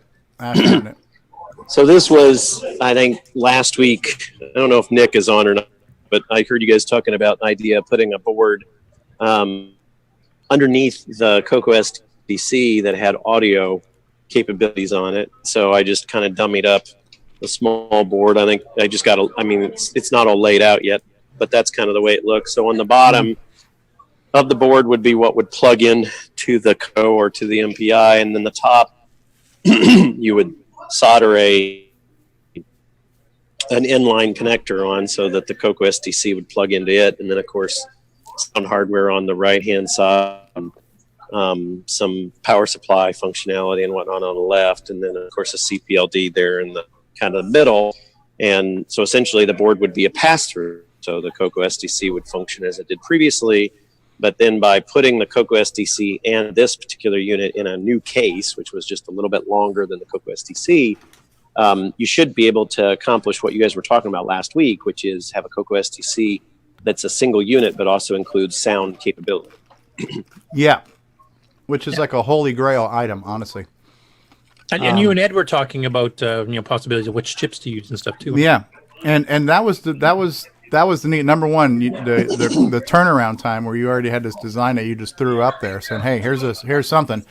But the other thing that was really cool was that Ed Snyder saw this and was very supportive of the idea, because Ed could look at this as a threat to his domain. Hey, I'm trying to sell multi-packs with sound chips. You're now going to, cut into that. But Ed not only supported this, but it's like, listen, I recommend instead of chip XYZ, let's try, chip WPR, and because it's got a better chip. And, I have an idea. If you want me to print a case, I can maybe make a longer case and sell this with new CoCo SDCs and all in one case. And so Ed Snyder was overwhelmingly supportive of this, which I think speaks volumes of him, And so this could be a thing that might be of some benefit to us. I know, and I think I can speak for me. I would want one. I'm not sure who else would. So I would. Nick Marentes. Oh, yeah. Yep. And the nice thing about this, if you guys do this kind of in collaboration, there is that both versions, whether you get the new multi-pack that has the same sound chip or this adapter, if you got the older SDC or whatever, you can go either route and have compatibility between the two. That's true. That is true. So you're looking at using the same sound chip? Well, I think one of the things that Steve is talking about is, so I posted a note in the CoCoTALK Discord channel saying, hey, is this what you guys were thinking about? Ed sent a note back in and saying, yeah, it's really exciting. I would, though, recommend that you take a hard look at the sound chip that's, that I'm planning to put in the 4-port MPI. It's called the YMF 262, I think is the chip. Yeah, the YMF 262. It's a Yamaha chip. It's the it's an OPN3 chip for those of you people who know what that stands for. Anyway, it's the two chips that I put in the board that you saw in the screen share there. The one is the SN76489, which is the chip that John Linville is using in his Game Master cartridge, and the other one is the YM2413 NIC, which you and I had talked about. I really chose both of those chips because they're pretty small, and so that was the whole idea of this kind of extender is it needs to be not that long, because if it gets to be too big, then you end up with a CoCo SDC cartridge that's the size of an old RS-232 pack or whatever, and so I wanted it to be relatively small, and those were two chips that I already had footprints for, and so I just threw them in there. But Ed had said that he really thought it'd be nice to consider the YMF 262, which arguably is a really cool sound generation unit, and it's surface mount, so it's really small. And as Curtis indicates, it's the same chips that Ed is using on the Mega Mini MPI or Mega MPI. I forget what you call it. Anyway, so I'm okay with that. I told so the back and forth that's happened, kind of the collaboration that's happened over the week is I sent a note to Ed saying I'd be interested in doing that, but I don't have very much familiarity with that chip, and I know he's got more familiarity with it because he's using it for his Mega MPI, and so I said, well, if I can get like a reference schematic or something like that for it, I can probably draw it in to this design. But I think if that's successful, then you would have that kind of audio support there that would be common between those two units. The question then is whether you continue to use whether you continue to leave the SN7649 and the YM2413 there or not. I don't know yet. I just thought I'd lay it out a little bit so that folks could see what was possible and then see if there's enough interest to move forward. Jim, I got one question for you real fast. Is there a way to have some sort of audio connection off this board so that they could plug it in to something other than coming off the CoCo audio line? There is a capability. So one of those, the challenge with the board is that the board is 1.5 inches long, and so any connector that would be present on the board that would be hard, kind of hard connected to the board itself, would not extend out past the top of an MPI or out past the side of the CoCo 3 itself. However, if we put like a set of header pins on there, and we go ahead and put a new case together, then you could put a connector on the case itself, like a headphone jack or whatever. You could screw one into the case itself and then just plug it into the header. It's probably not as clean as a on the board connector, but it would still be possible. And obviously, since you'd be constructing or selling new cases that would enclose this particular unit, then it would look completely professional from the outside. It would just have a connector, and you would plug in a set of PC stereo speakers or whatever. Yeah, the reason why I bring it up is with Ed's multi-pack, he's got the audio out connector, which is easy for him to do because it's a multi-pack. But the thing is, you can then mix the audio output of a CoCo with the sound chips, and have the advantage of doing a 6-bit DAC simultaneously with the sound chips. Yep, and definitely. And plus, it supports stereo, does it not? So you could actually have stereo.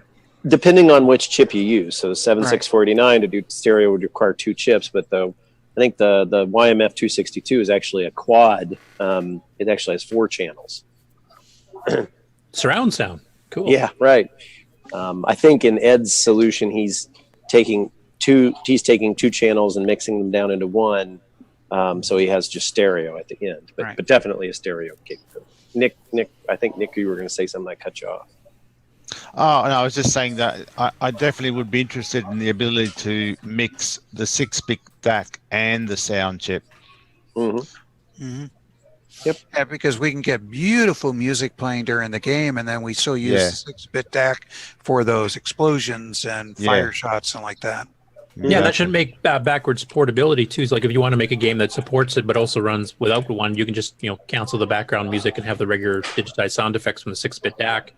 And then if you have one of these, you can, or either one of them, then you can actually kick in the stereo, soundtrack at the background. Yep. So, Jim, would you be copying the sound circuit in Ed's multi-pack, essentially, so it's identical mapping, so it's a totally compatible with the multi-pack as well? Well, it can be. I mean, the idea is that the CPLD can map the sound chip anywhere that you want it to be mapped in at. I'm not exactly sure where Ed's sound is mapped in his Mega MPI, but since Ed is, his perspective area, he said, Jim, yes, I can help with the output portion. If you want to collaborate a little on this one, I'll see if I can get something drawn up later today. I'm assuming that he would have a vested interest in making sure that this hardware had the same I/O register layout as the Mega MPI. Yeah, that makes the most sense because then you don't have to develop now for a 4th sound solution. Yeah. Now, I would say that at some point Ed has the designs for the CoCo SDC, and I think this is probably this is a great kind of V1 solution for folks who already own a CoCo SDC. But I have a feeling that when Ed does his next board run of CoCo SDCs, he may want to. It's probably a cheaper route to go ahead and incorporate this kind of capability directly onto the CoCo SDC itself. But I think he's waiting on that until he sees some pickup of an usage of this, kind of this extended audio capability that's in line with the CoCo SDC. Once somebody comes up with a game or some software that takes advantage of it and creates a demand, then it probably makes sense to incorporate that all just in the regular SDC board itself. Well, I mean, Nick and I we're waiting for the hardware to develop for it. So that's our problem. Yep. Well, this would be an easy way of having, it's chicken and egg problem. So it'd be nice to, do this kind of board, and then you'd get it out there. People could slip it on to their existing CoCo SDC, regardless of whether they have an MPI or not, and they could use it. And then obviously when the demand supports it, then Ed could potentially change the way the SDC is built to just incorporate this on the SDC board itself. Yeah, I think I've already shared my opinion. If anybody who doesn't agree with putting a sound chip on a CoCo SDC last week, so yeah. Well, I like the fact that this actually gives it both. I mean, if somebody can't afford a full blown version 2 SDC with the sound chip incorporated, this I'm assuming would be a fair bit cheaper, and they don't need a multi-pack or anything else. You just plug it in, so it gives us options. Yeah, and with 700 SDCs already sold, I mean, how many of those are going to actually buy another one just to get the sound? I guarantee you 100 people would easily. I'm just wondering if it is better to have this adapter instead, because a lot of people bought 2 of the cartridges, so they could easily just, if there's another case to go with it, they can just take the case out of their existing SDC, plug it in, and have the little adapter in there, and bang, there they've got the upgraded SDC. Yeah. So, Jim, if you're talking about putting a header on this thing too, it'd be easy to run that through the inside of the CoCo too, right? And just put a headphone jack in the back of your CoCo, for example, or in the bottom where you can't see it. Yeah, it would. You can put them. I mean, you could put it anywhere, right? It's not required to have it be in the cartridge case. Yeah. No, that's cool. I think it does make the most sense if it became like hardware compatible to Ed's Mega MPI, where it's literally the same chip and the same address lines, where you're writing for any solution. So it would be, you could write for this, you could write for the MPI, you could write for the new SDC 2.0, you know, and they're all hardware compatible. That I think that would solve some of the fragmentation concerns. Mm-hmm. Yep. Totally agree. Yep. Well, thanks for throwing that together for us, and we definitely look forward to seeing where this goes. And I'm interested in buying it anyway, as a pass-through or as a full-fledged card or both. Okay. You know? But not as an MPI, though, right? That's what you said last week? Yeah, because I just, it's the space. I got nothing, and I was listening to that. I go, yeah, you know what? Sometimes I'm an asshole, right? So, sometimes, not all the time. But, yeah, I don't want to poo-poo on Ed's projects. He makes good stuff, and I certainly don't want to do anything to hurt sales, and I doubt I've got that much power. But not to say his product is not a good product. It's just not right for my space needs, but that's the nice thing, is that we've got so many options, you know.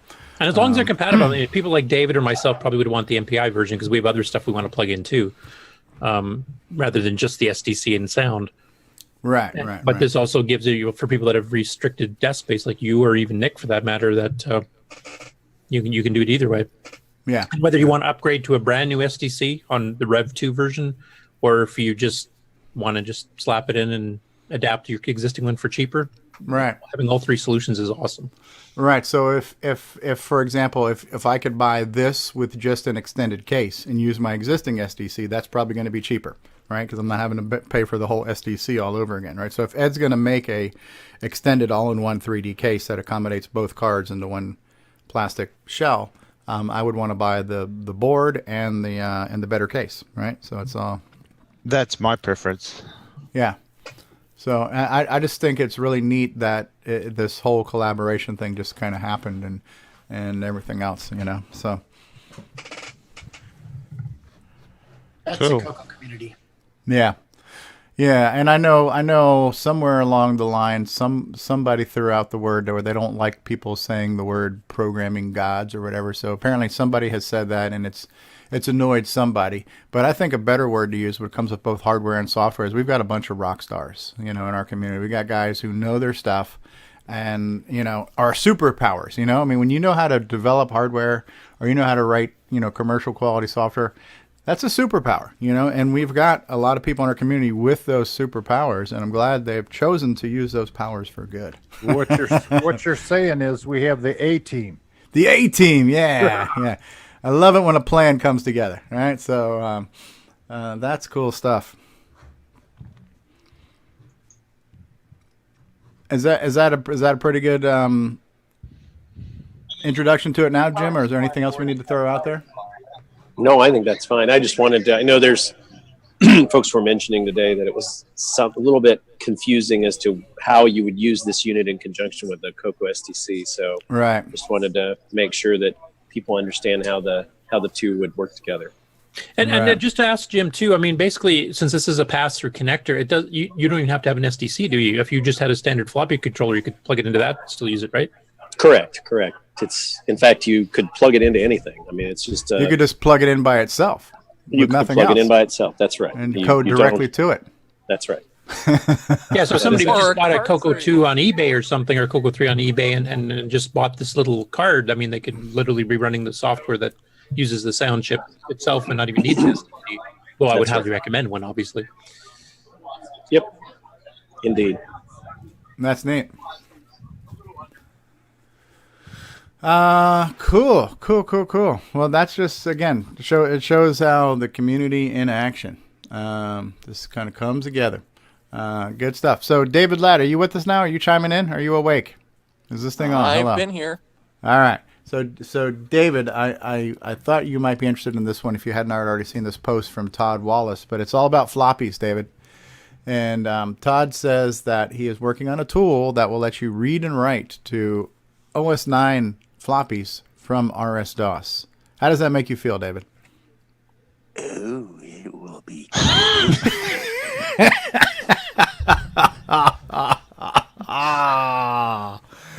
Wow. Is that the end of the show? that was almost orgasmic. That's all I. Ladies and gentlemen, that was creepy David Ladd for a change, right? So. Hey, Stevie. I can give you some more if you like. Well, now let's put the Yep, brakes on that's that. the end of the show. Yeah. I believe we beat that one to death. I don't know if you want to go that far. All right. Well, Todd Wallace is working on a project, and I think that's cool. I like to see it. It sounds like this is a CoCo project. Not saying it's a CoCo project, but it looks like it's a CoCo project. So there you go. Good job. Well, I'm definitely glad that Jim and Ed are collaborating on that adapter, because that's probably going to be one of the next most useful add-ons compared to the MPI with the sound chip and serial ports built in. Yeah. Because I want also Jim's 8-slot MPI, and that adapter would allow me to also have sound on it and have all of my peripherals. Yeah. Now, could you plug in Ed Snyder's Mega MPI into Jim Brain's 8-slot MPI, and then add this sound chip, and then still add more peripherals? Interracial hardware. So it just depends on how you put it in the slot. All right. So very gently. Maybe not. Very gently.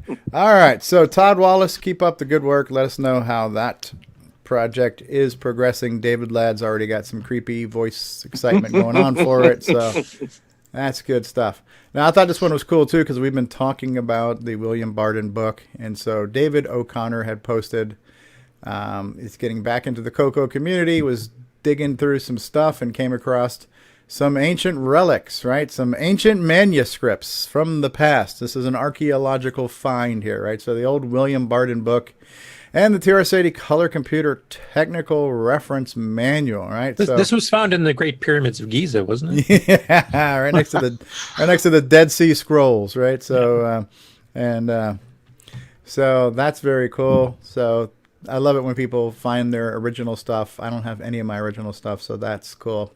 Yeah, that Barton book there was 3 of them on eBay, and once we talked about it here a couple weeks ago, they all 3 disappeared within a couple days. Yeah, maybe we're driving up prices here, right? So, so I'm not sure how many of you are familiar with Luciano and in the Brazilian community, but here he is showing off some of the Brazilian CoCo clones, and we have also seen our friend Diego, who owns 100% stake in all of the switcheroos sold to the country of Uruguay.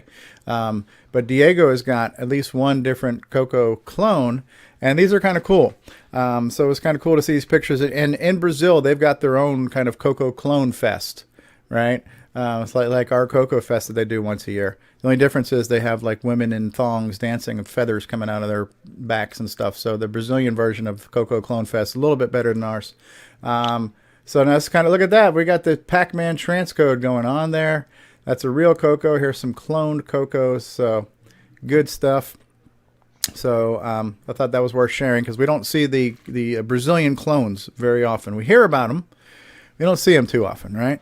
And by the way, there'll be links to all of these things in the description of this video. You can also go to the CoCo Facebook group, which is where I'm stealing everything from. Now here's Nick's neighbor, Chad, who was on earlier, right? So Chad's posting some pictures of these. Anybody have these multimedia sound docks? I think these things are cool. There was one at the show.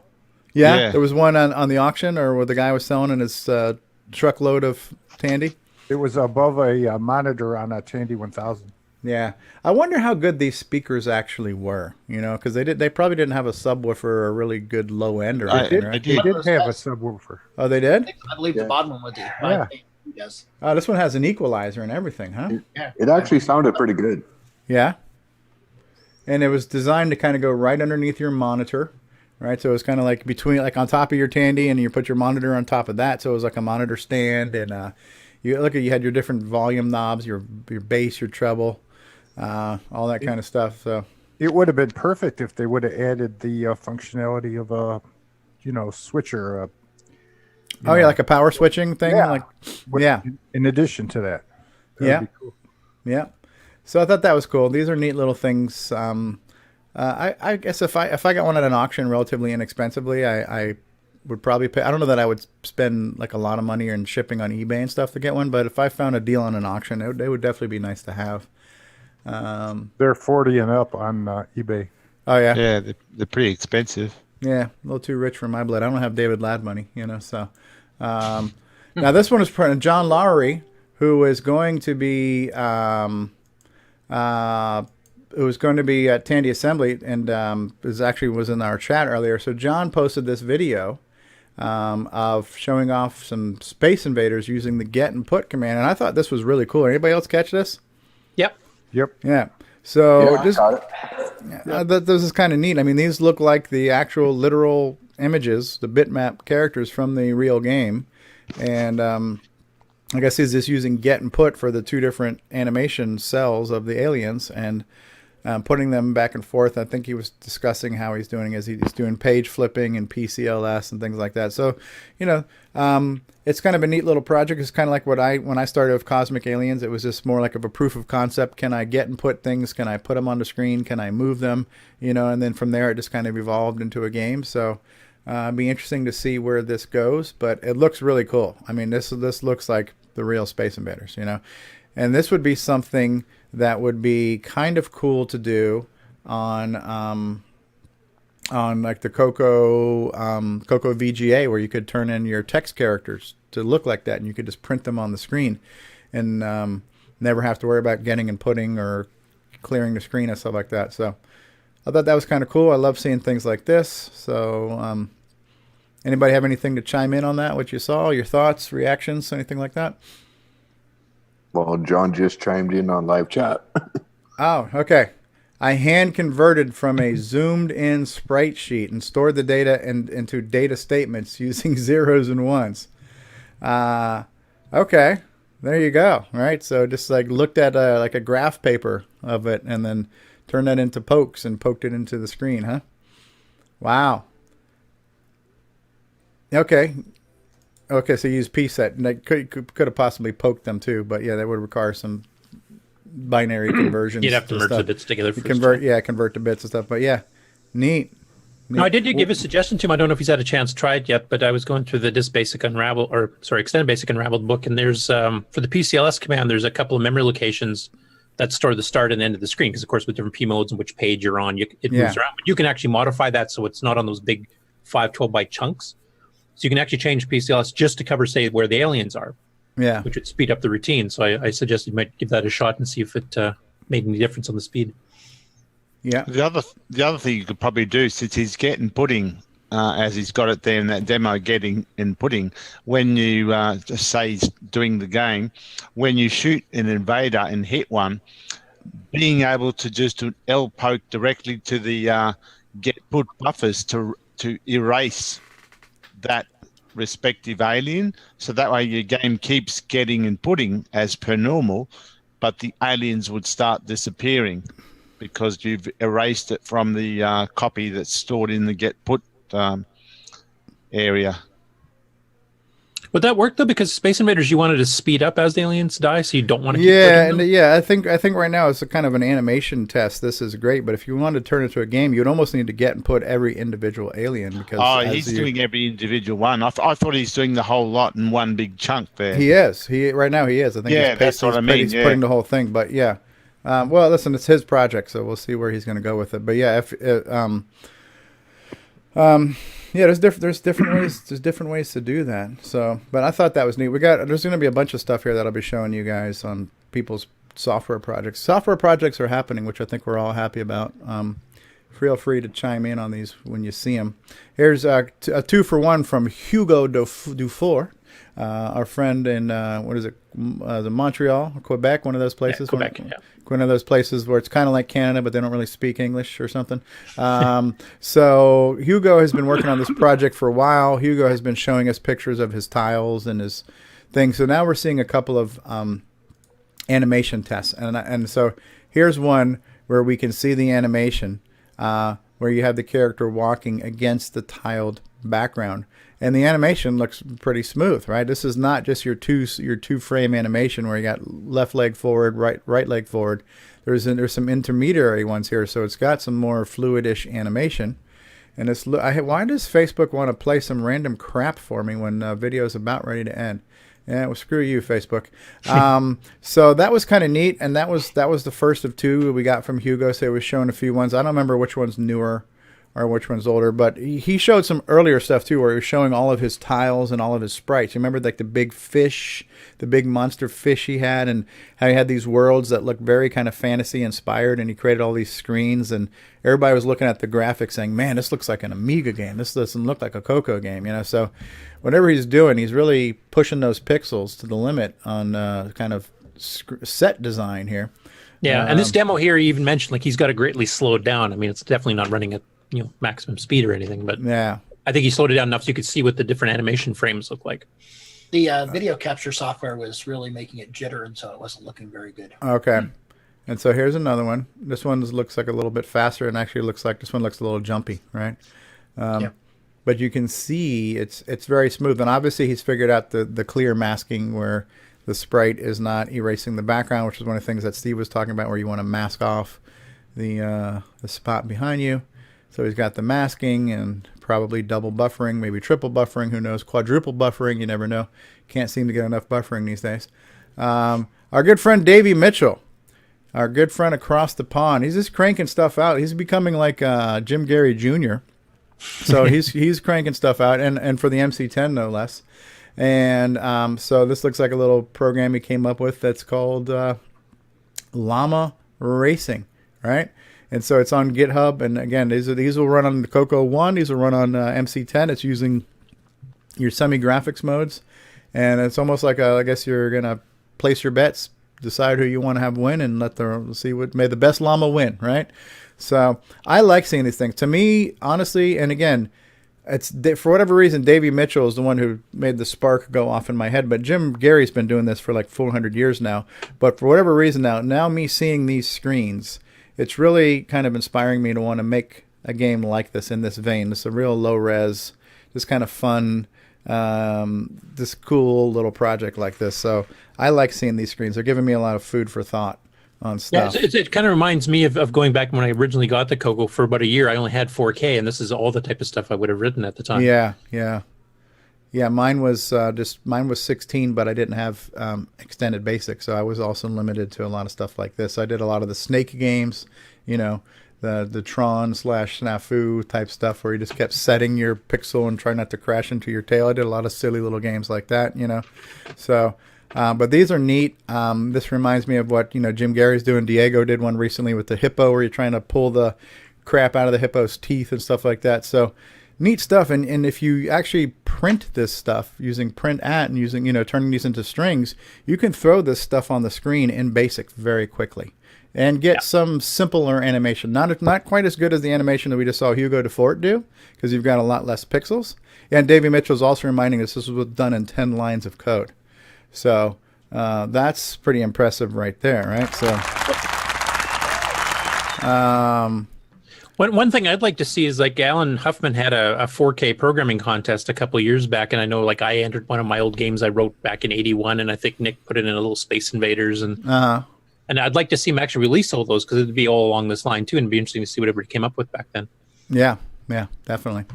So good job, Davey. Keep the hits coming. Keep us inspired to give Jim Gary a run for his money, because you know what. Now this was and this feeds right into what you just said here, Curtis, because I caught this one and I thought this might be fun for us to do here on the show maybe. But he says, I saw a YouTube video about a 30-day challenge. It was to make a game on the C64 written entirely in BASIC, no assembly whatsoever. So I thought, what about the CoCo? Would that be a challenge this group would like, right? Rob Inman says no llamas were harmed in the making of that game, right? So how about the 30-day challenge? Even if it's not 4K, but just crank out a game in pure BASIC in 30 days, kind of like our retro challenge. This is basically what retro challenge has been, right? So, but CoCo challenge, right? 30 days to crank out a game, and maybe when I can focus on it, because I want to do my phase 2 of Cosmic Aliens, maybe I'll make that part of that 30-day challenge, where my new text-only edition of Cosmic Aliens will do that. So who else would want to do this? Who would be in on this? I don't know if maybe Ken Reichert might want to do it, because he's coded a few things. I'm not sure who else here on the panel might want to crack open the BASIC and crank something out in 30 days. Anyone? If I had time, I might, but I got too many other projects already. Yeah. You sound like a broken frickin' record, Curtis. We know you don't have I am. time. Yeah. I accept bribes, though, to speed it up.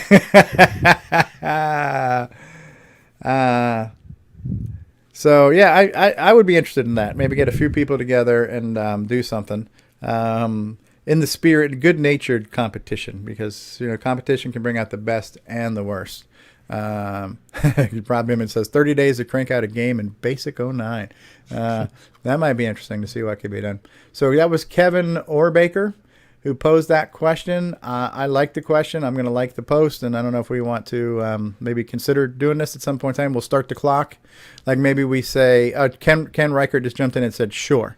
So maybe we start the clock, I don't know, maybe December 1st. And so that actually gives us 31 days, or the winner's announced on New Year's Eve or something like that. We start the clock, and I don't know who's going to judge. Maybe we'll let David Ladd judge. The winner gets a free lap dance from David Ladd, something like that. So interesting. Gets one from Grant. But you got guys like Davey Mitchell and Jim Gary who, if you're going to try to compete with the quality of what they can do, we're not going to be able to do that. But in the nature of fun and creating something for the CoCo, I think it's all good, right? Now, I think another idea along that line that might be a good idea is to actually at the next CoCo Fest is have one, say, Saturday. What can you program that one day? Yeah, 1 day programming challenge, right? Have Jim Gary being the judge. Be the judge, that would be good, yeah. Jim Gary be the judge, right? And he would have no bias towards an MC10 only version of any games or anything like that. He'd be completely fair and balanced. Is his only thing would be a bit of a complaint? It's taking you a whole 30 days to do this? I do about 5 of these a day. So Paul Thayer, for those of you not aware, Paul Thayer, creator of Timberman, starring Ron Delvaux. So Paul Thayer's got a handful of projects he's working on, right? One of them was a game that was called... what was the one that was like the Duke Nukem type game? I forgot what it was called, but it'll come to me. But this is not it. So he's also working on his own clone of Downland called Downland 2. So his own spiritual successor or sequel, I guess is the word we're looking for, right? So the official, unofficial sequel to Downland, Paul Thayer's Downland 2, and what we're looking at here was just a mock-up where he's taking some of his tiles and some of his things, and he recreated the first screen from the original Downland. And, the thing about Downland and the thing about that, what was both interesting about that game was how limited it was, how minimal it was. It was almost like a vector game with a couple of sprites thrown in, if you think about it. The caves were literally just drawn with the lines. They weren't painted in or anything like that. So there was a lot that was open to the imagination. But I think that was also kind of a unique style to that game, and it worked for that game. What we're looking at here is full-on rendered foregrounds and backgrounds in 16 colors, and it just looks more like an NES style game, and you can't complain about how good it looks. But seeing this, would I buy this game? Would I want to play this game? Absolutely. But I also look at this and say, you know what? The original Downland had a fairly unique thing about it with its somewhat minimal level, art design. It's also been fun watching Paul, like when he did the original screenshots, his backgrounds of the background of the cave were, brighter colors and a little bit harder to see. So you're watching the evolutions. People give suggestions, kind of dim the background a bit so your character will stand out better. It's fun watching that evolution. Yeah. Now in the live chat, David Lord said, examining the source of the put routines from Unraveled series surprised me at extra code to make code one size fits all. Okay, David Lord is here. Hello, David Lord. Not to be confused with David Ladd, Lord of the Floppies. We've got David Lord, Ladd of the Floppies. Grant Leedy says, I'm going to go check out the auction. Okay, Grant, thanks for being here. Somebody slap Grant in the back of the head when you get a chance.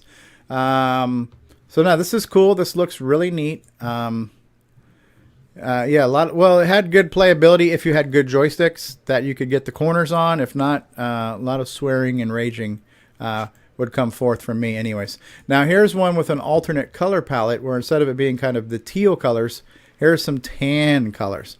And I think you got a lot of options here. You could do like a brighter gray for the foreground and a darker gray for the background. You know, you could mix and match these things. Maybe even have it, I don't know how many shades of every color you have, but you maybe even have like a lighting effect where if you're in the room too long, the palette's kind of dimmed down and it gets darker and it's kind of harder to see. There are some things you could do with this. Yeah, Rescue Fractalist does that if you last long enough, because basically you're going through a 20-minute cycle of day and night, and you'll watch like, the sky gradually dim out, and then the mountains dim out, and then you can't see a darn thing. Well, the other thing is I suggested too was, you know, have different colors to represent different sections of the cave. It makes it more visually pleasing and also gives you a little bit more variety. Yeah. And you could theme them too, like you could have, say, an underwater part of the cave that's all blues or you know, whatever else. Yeah. If you're getting closer to a lava level, use some reds and oranges, and blues and grays and teals and browns. So and so you could even reuse certain maps, but just by changing the colors, you would give you the sense of being in a different area. Exactly, Stevie. And when I was in things like Carlsbad Caverns and a lot of the other stuff that I explored in my youth, loved going spelunking. But, the caves were all different colors. It was all paint on the minerals. Yeah, and here you can see the acid drops falling. Those pain in the ass acid drops that would just fall out of nowhere. Is it water or is it acid? I don't know. Whatever it is, it touches me and I die. All right, so acid drops falling from the freaking things. But yeah, this is a really nice mock-up that he's made here. So, you know, I like his boulder. Yeah. Mm-hmm. Yeah. So good job there, Paulie T. And so Neil's at Tandy Assembly now, but Neil was posting a blowout of cartridges. So we've been talking about cartridges, and I'll just go on record to say I'm a fan of cartridges and I support cartridges, even though a few people in here maybe aren't so crazy about cartridges. However, Neil Blanchard was showing off that he's got some, right? So he still had a few. I'm not sure what he's got left now, but he had some bomb threats. He had some floodits. And he was making those available on Facebook at this point, and they're probably at Tandy Assembly, and hopefully he'll sell out. But I like the idea. Whether or not anybody else does, I like the idea. Number one is that I like to collect it. Number two, I just like to support somebody who's making stuff. So I'll continue to support the cartridge idea. I think it's cool, and I look forward to more cartridges. So that's cool. I think the challenge becomes. Neil has these things for sale, but I don't know how often he publishes them. And I know they mention them on the podcast from time to time, but I'm not sure people remember that, hey, these cartridges are out there. So you got to kind of remind people sometimes. So at least he's doing that, you know? Plus, as you get new people in the community, I mean, if they haven't had a chance to go back and back episodes, they may not know about it for quite a while. Yeah. It's a great package, brand new cartridge, shrink rack case, the whole 9 yards. It's as good as how Tandy did it back in the day. Well, speaking of somebody that used to do it back in the day of Tandy, I kind of get, when it comes to cartridges, I got the feeling, been there, done that. Yeah. Well, I think we talked about this, but I don't know if we showed it off. But Paul Shoemaker was basically saying, listen, I'm working on my Wizardry clone, and it's called Sorcery, and I guess it's a hybrid of both basic and assembly, because he's using assembly for the font routine and stuff. His characters look really good here, as you can see here. No artifacting. Oh, there's the sound of the floppy. David, getting excited?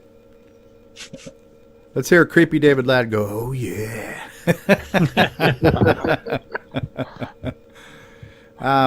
So here, this is kind of cool watching this. This is kind of Dungeons of Daggerath-esque, minus the pixelization of it. It's perfect lines.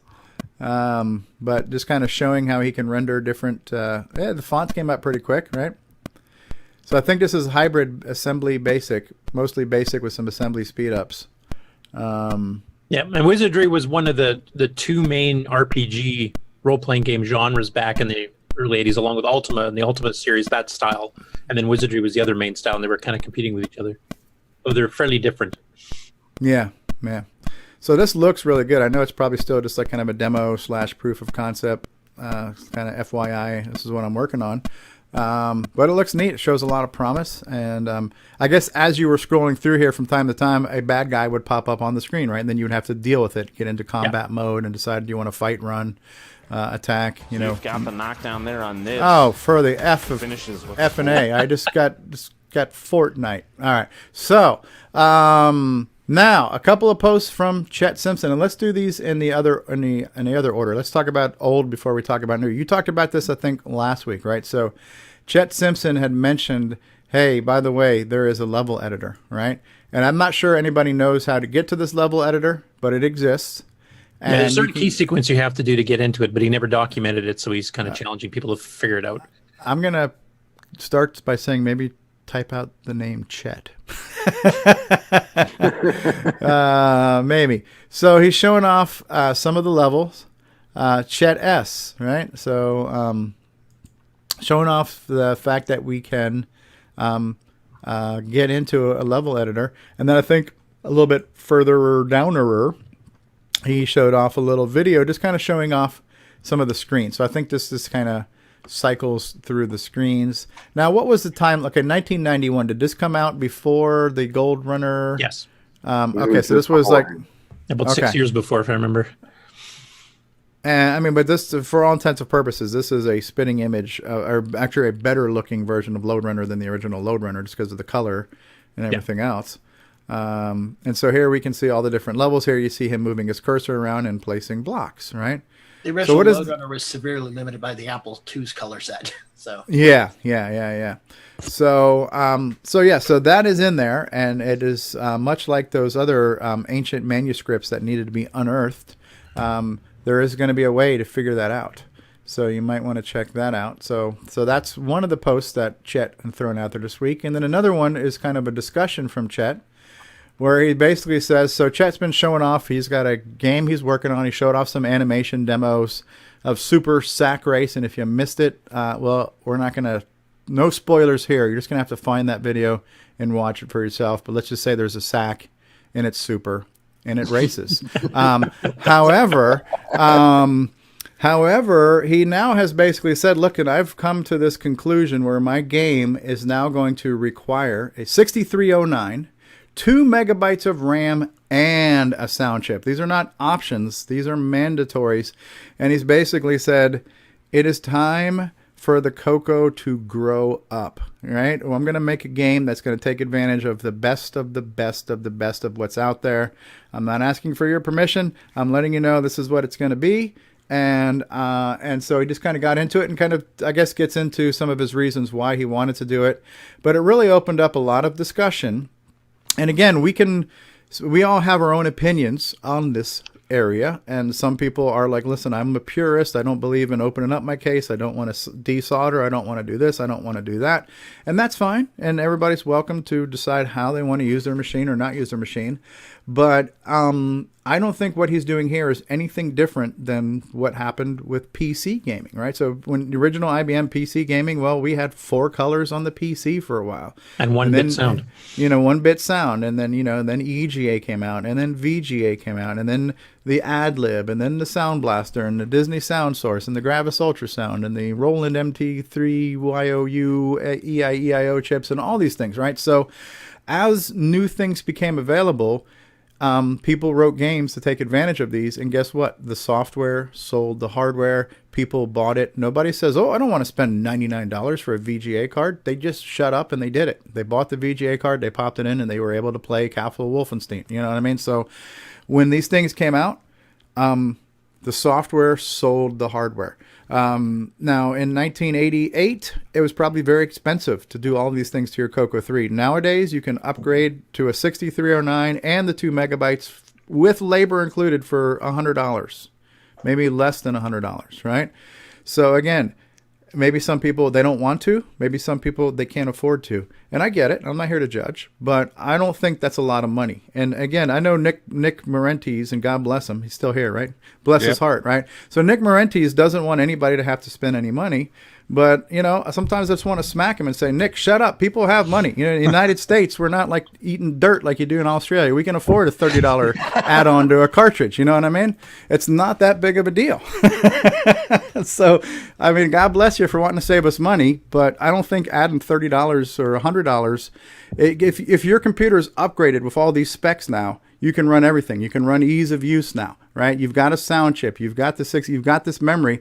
Not only can you play new games, but you're now positioned for other things. And the more software pushes us propels us, and the better the CoCo platform becomes, guess what? We can now have bigger, better software.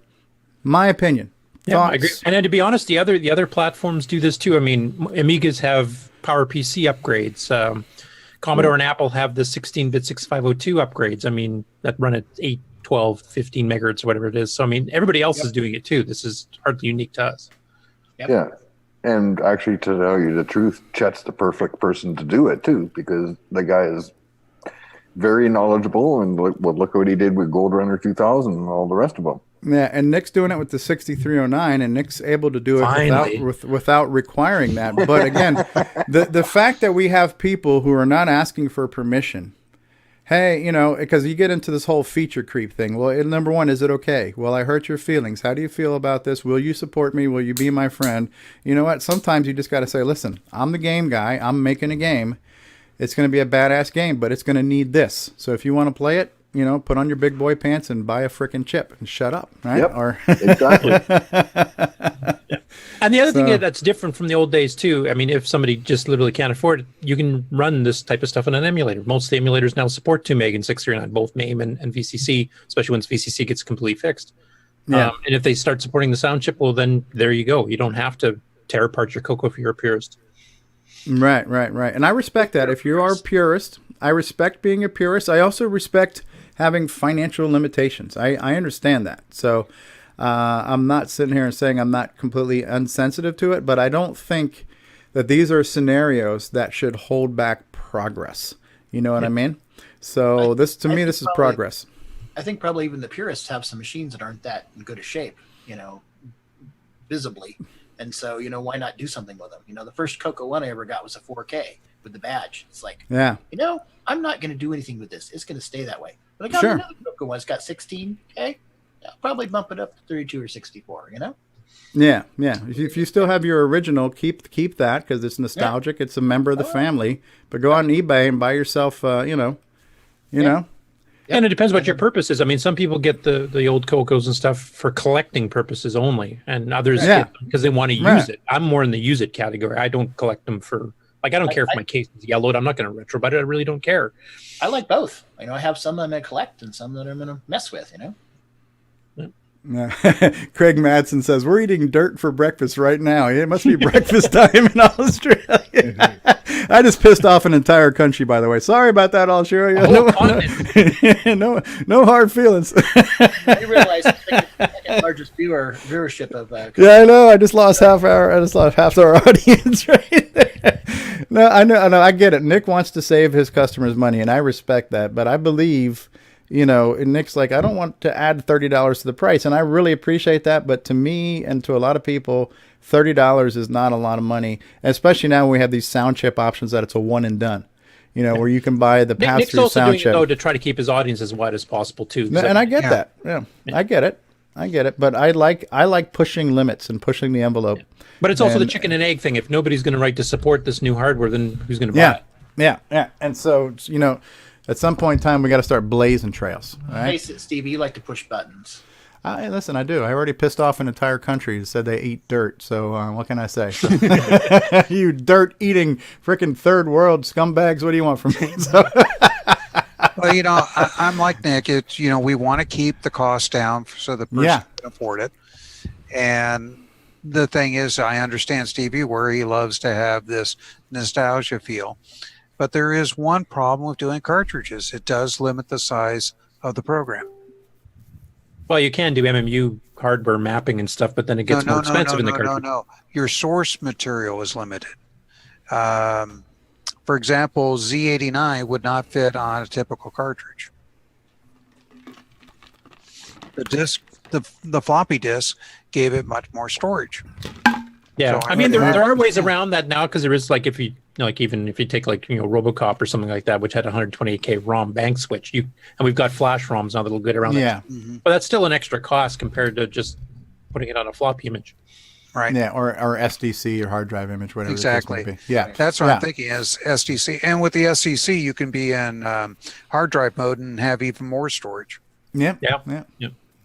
So Absolutely. And by the way, Australia, we love you. We know you've got more than dirt. You've got the Vegemite. Yeah. Right? You got wallabies. And to be honest, it might just be Nick that's eating the dirt. I think the rest breaking news. Breaking news. What is it, Ron? Yeah, there's a ring around Uranus. Is that anything like brown skids? So that's all I have for you. And there's the nice picture of Ken with Stuart Chaffee. Ken with Stuart Chaffee. Yeah, I think I got that one queued up somewhere. So okay, good. All right, wearing the CoCoTALK shirt, flying the colors. So I just like the fact that it's nice too. Number one, he's not really asking for permission, but he is saying, listen, here's why. Here's the benefits you get. Here's he's kind of giving you kind of a technical breakdown of this. And he's basically saying, listen, if you, this is what I'm doing, and if you want to play it, this is what you're going to need to play it. But I'm hoping that this is going to drive more hardware sales. Just think about that. If we have games that support sound chips, guess what? People will buy more sound chips, and it's going to support the software is going to help support the hardware market, and vice versa. Somebody comes up with a new sound solution like the Jim Brain, Ed Snyder collaboration here. Well, that's going to fuel people wanting to write for those of you who are on the fence saying, listen, I want to write for a sound chip, but I'm not sure where this is going to go. And now we have a more compelling alternative on a way to do that. Hey, there you go. So, and to be honest, we went through this in the CoCo 1.2 to CoCo 3 transition, because I remember back then a lot of people were going, I don't know if I want to write a CoCo 3 specific game because the market's that much smaller. Yeah, I jumped on the CoCo 3 right away with Tandy. It was just like, hey, I've got more colors. I was complaining about that. I got a programmable timer to do sound. Okay. Palette settings, you can do palette animation, all kinds of stuff. Exactly. Now, when I was at a company called Nova Logic, they came out with this game Apache, which was a helicopter simulator. And everybody kept saying it's never going to sell because it requires a 4 meg, PC, 4 meg. And there's like less than 5 or 10% of the computers were were that high. But the thing is, it was #1 in sales with EEA for 3 months straight. Because everybody that had a 4 meg computer wanted to prove that 4 meg was useful. Yeah. I wanted to do what my friends couldn't do. Yeah. And so, hey, right now we've got Richard out there with his boomerang board that can do 2 megs, is it? Mm-hmm. Yep. Yeah. And Jim's brain's working on the CoCo Mem, which will go up to 8 megabytes at some point. So exactly. So, if this guy wants to go through and require 2 megs, more power to him. Yeah. And if he does a game impressive enough, and I know Chet can, he's definitely got the technical skills to do it. I mean, back in the day when he was doing Gold Runner 2000 and Digger 2, which is kind of the sequel to it, he was planning on doing an expanded version that required at least a meg or 2 back then, and it's 639, because he wanted to have, I think it was 3-channel sound, plus he wanted the score to be kept on the screen at the same time. And the 3-channel sound he was doing wasn't going to be just the loops he has in Gold Runner 2000. It was actually going to be a soundtrack. So he was planning that even back then. Mm-hmm. So, and listen, it takes a lot of RAM to animate a sack fluidly. So,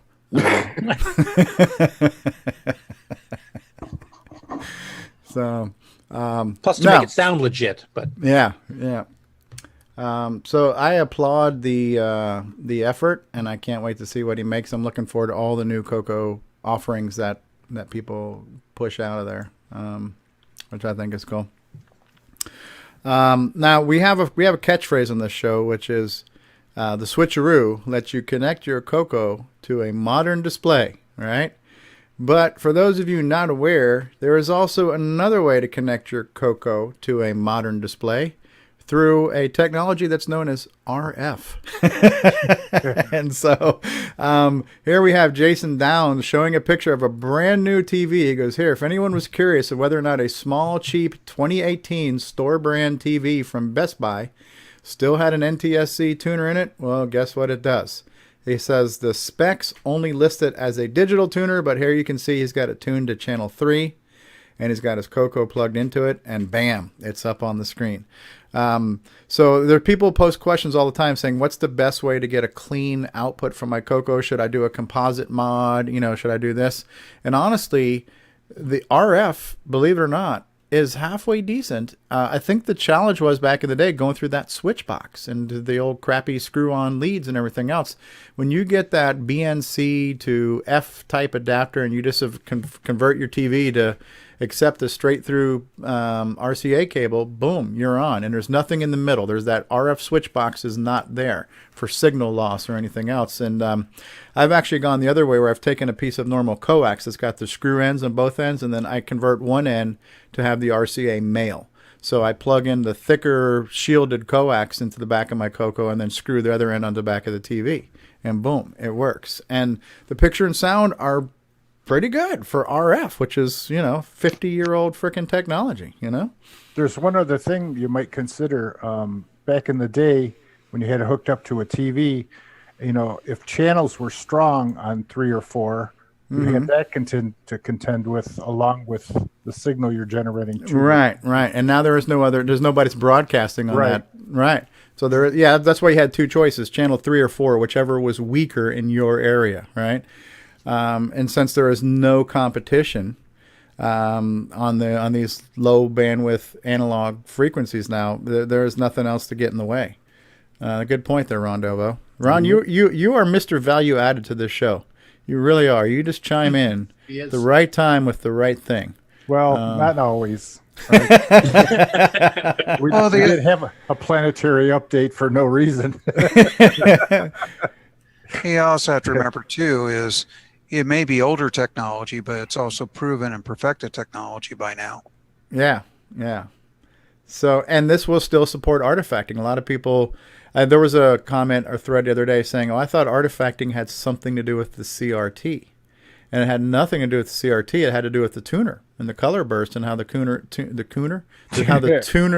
tuner interpreted color based on something, And so artifacting is not a byproduct of the tube glass, but more of the picture receiver circuit thingy, right? Yeah. It has to do with how NTSC is encoded. Right. There you go. Just gain the pattern. I remember Johnny Carson. He would come out wearing his fancy 70s suits, and he was all rainbow color because he had those stripes on there. Yeah. And that was artifacting. I think some of Curtis's Canadian green starting to affect me now because I'm hallucinating and I'm seeing rainbow sheep show up on the screen here. Yeah, so we're getting a lot of people following us right now. So you got my care package from Canada. Yeah, there we go. So Ken Reichert says there is no other way besides the switcheroo. That sounds like some biased things there. All right, so what I'm going to do right now, because it almost feels like we're getting spammed, is I'm going to turn off that live subscriber notifications. But thank you. If you're continuing to follow, I just want to say... thank you. Yes, you're too kind, and thank you. All right, so if you're following us, that's fine, but now it's starting to be a little distracting from this very important discussion about RF technology here. World needs to know this stuff. So that was cool. So Jason Downs, thank you for sharing. John Lowry says, yeah, Carson had a specific black and white checkered jacket that artifacted really bad. Yeah. It's like a walking Moire pattern, if I remember. Yeah. Moire. So anyway, you can do it. You can still connect your CoCo to a modern display relatively inexpensively. Now we're getting to the end of the links here, but this was the link to Jason Reichert posting the Stuart Chaffee feed from this morning. So this was where he posted the link to it in Facebook, and then this is what it actually looks like here on YouTube. There's a link to these in the description of this video that you're watching right now. You can also look for CoCo Man on YouTube if you want to subscribe to him. So that's out there for your information. I'm looking forward to watching that. Here's a picture of himself. This is what Ron Delvaux was showing us. Is that here's a picture of Jason Reichert wearing the CoCoTALK shirt, standing next to Stuart. Stuart has weathered well, right? He's aged well. He's held it together. Looks like he looks a heck of a lot better than David Ladd does at this point. So Anybody Good does. job. So there you go, Jason. Getting his photo app going on there at Tandy Assembly. Now, Nick's neighbor, Chad Edward Cunnington, he posted this, and I thought I would share it because we were doing this not too long ago, but the Mark Data Products games, like your Black Sanctum, your Calixto Island, and so on. There's a website here, which is also linked to in the description of this thing, but you can download, for example, the art cover. And what does that look like? I don't know. So here's the art cover to Calixto Island, for example, right? So you can get the artwork. We have the CoCo bins, but there's also the PC ports of these. So these were ported, I guess, to MS-DOS. So you could probably run them in DOS box. CGA graphics. So there's a site where you can get, and I believe somewhere in here, there's some maps. So for example, the Black Sanctum, here are maps. Somebody actually drew these out, hand drew like the flow chart. I'm trying to remember, but I think the maps might have actually been from Stephen O'Dea and Bob Withers, the guys who wrote these, because they actually had their own site that had put the MS-DOS versions up at one time. I don't think it's on the web anymore, but I think the maps when they designed it. Okay. I might be wrong, but I think they were the same ones. Okay. So here's an interesting flow chart showing you if you go north, south, east, or west, where you're going to connect to. So a very interesting flow chart of the maps themselves. So there's maps, there's art covers, and then there's source code. You can get the source code for the CoCo if anybody want to look at the assembly language. There's source code for the PC. Then here they have this. This is obviously probably an older website because they're linking to MES, and they're linking to the ROMs you would need to run a CoCo on MES. So those are kind of there. There's a Color Computer 2 emulator by Jeff Vazasur. This is a what is the word? I forgot the phrase for this one, but whatever, compelling something or another. I don't remember what we called it, but that was our running joke a couple of shows ago. Anyways, viable alternative, right? So this is our viable alternative here to run Jeff's Vazasur emulator in something, right? Run an emulator to run an emulator. But yeah, so this is an older site, but I thought this was definitely CoCo related here, right? So you got your Mark Data products. You can get the CoCo version. You can get the PC version, get the source code. You can get some maps and kind of see where all the areas are. So, and then there's also a link here to a page with the walkthroughs. So here in the walkthrough, this is like a, it says this Mark Data adventures were created by Bob Withers and Stephen O'Dea. And you can get them on the CoCo and the PC. So, for example, were we playing the Black Sanctum before? Yeah. Okay, and here it is, step by step. Go here, do this, open this, look at that, whatever. I mean, in a way, this kind of takes the fun out of it. Cheat sheet. It's a cheat sheet. And how I like to approach this, because for myself, when it comes to playing a game, I would rather experience as much of it as possible. So my wife, like, she plays Final Fantasy. She literally plays the game with the book in her lap. She can't like just play the game. She's really following a book, and the game happens to be part of the book. You know, for me, I'd rather play the game, and then if I get stuck, and I'm literally stuck, then I'll just look for just what I need to get unstuck and go on. Because to me, the surprise, you know, you don't want the spoilers. Exploration's the fun. You know what I mean? So yeah, the journey. So you know, for me, I would rather play the game and then use the walkthrough as needed, but to each their own. Sometimes, like if you just want to make a video to document the whole thing, this might be the way to go. Say, listen, I want to make a video and show everybody the whole game, and so this is the whole game from start to finish, and so you get that playthrough. That might be a way to do it, but if you want that experience, you know, again, your mileage may vary. So that link is out there too, which I just thought was kind of cool. Thank you, Chad, for sharing that with us.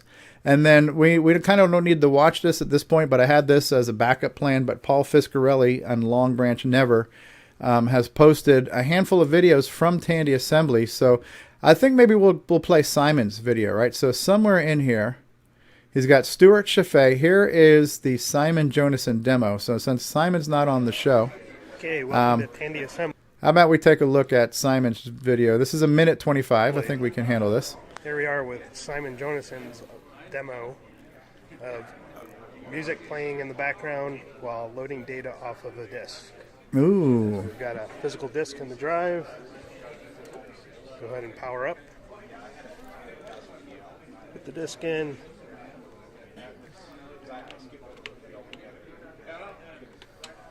Great looking monitor. Yeah, hell yeah. Magnavox. Since I have one. Yep. Same one I got too. I know. I'm surprised that thing is still alive, Curtis. You got a typo there, Polly. Okay. He's trying to type with one hand while he's holding his phone there. So now we're going to see Simon's demo of playing music while loading graphics. There it goes. That's pretty fast. Off a physical floppy. With halt. A fast load Yeah. is working pretty nice. Yeah. When it turns blue, it's done. On the edges. Look at that. Now he's screwing up the screen. I don't know how he does that. It's madman techniques there. How do you screw up the border like that? Simon. I did testing for him. How do you do that? How do you screw up the border like that? How do you make the border all spazzy, but you don't mess up the actual picture? We need to get him on here. Yeah. Anybody else here? Something to do with mixing modes or something? Yeah, it's mixing modes and changing screen addresses, I think. Yeah, it could be something like Dragonfire does where you're getting both sets of palettes on the same scan line. You just change it when the border color is on. Neat stuff. So, hey, this has been the Tandy Assembly episode. I think we've definitely covered a lot of Tandy Assembly crap for sure. So, what else have we not talked about at this point, boys and girls? At 2.5 hours in. Well, in the beginning, we were commenting about having Willie on and how that was kind of nice. What about some of the vendors that we have, or not vendors, but people making stuff like Ed's example, to bring Ed on and kind of have him give a little tutorial of who he is and his background. Maybe we would have done something like that. I don't know. We have not. I mean, I've officially and unofficially invited Ed on a million times. Ed's looking for cash. Yeah, Ed's got so much money off the CoCo STC. Right? So now, I don't know. I don't know if Ed is a kind of public. Well, it's weird because he makes his own videos, right? So he'll make a video showing off his own stuff, but he hasn't come on the CoCo crew. He's been on here once, so he's invited. I haven't really pushed him, but I think he knows he's welcome, and hopefully one day he will. Yeah, we've had Jim Brain, John Strong, and a bunch of others that have done the whole thing. Like that. Paul Barton's on here, Yeah, he'd be glad to talk to you about stuff. He's got a 96 gigabyte memory upgrade he's working on right now. So he's going to give Paul. He's going to give Chet Simpson more RAM than he can throw balls at.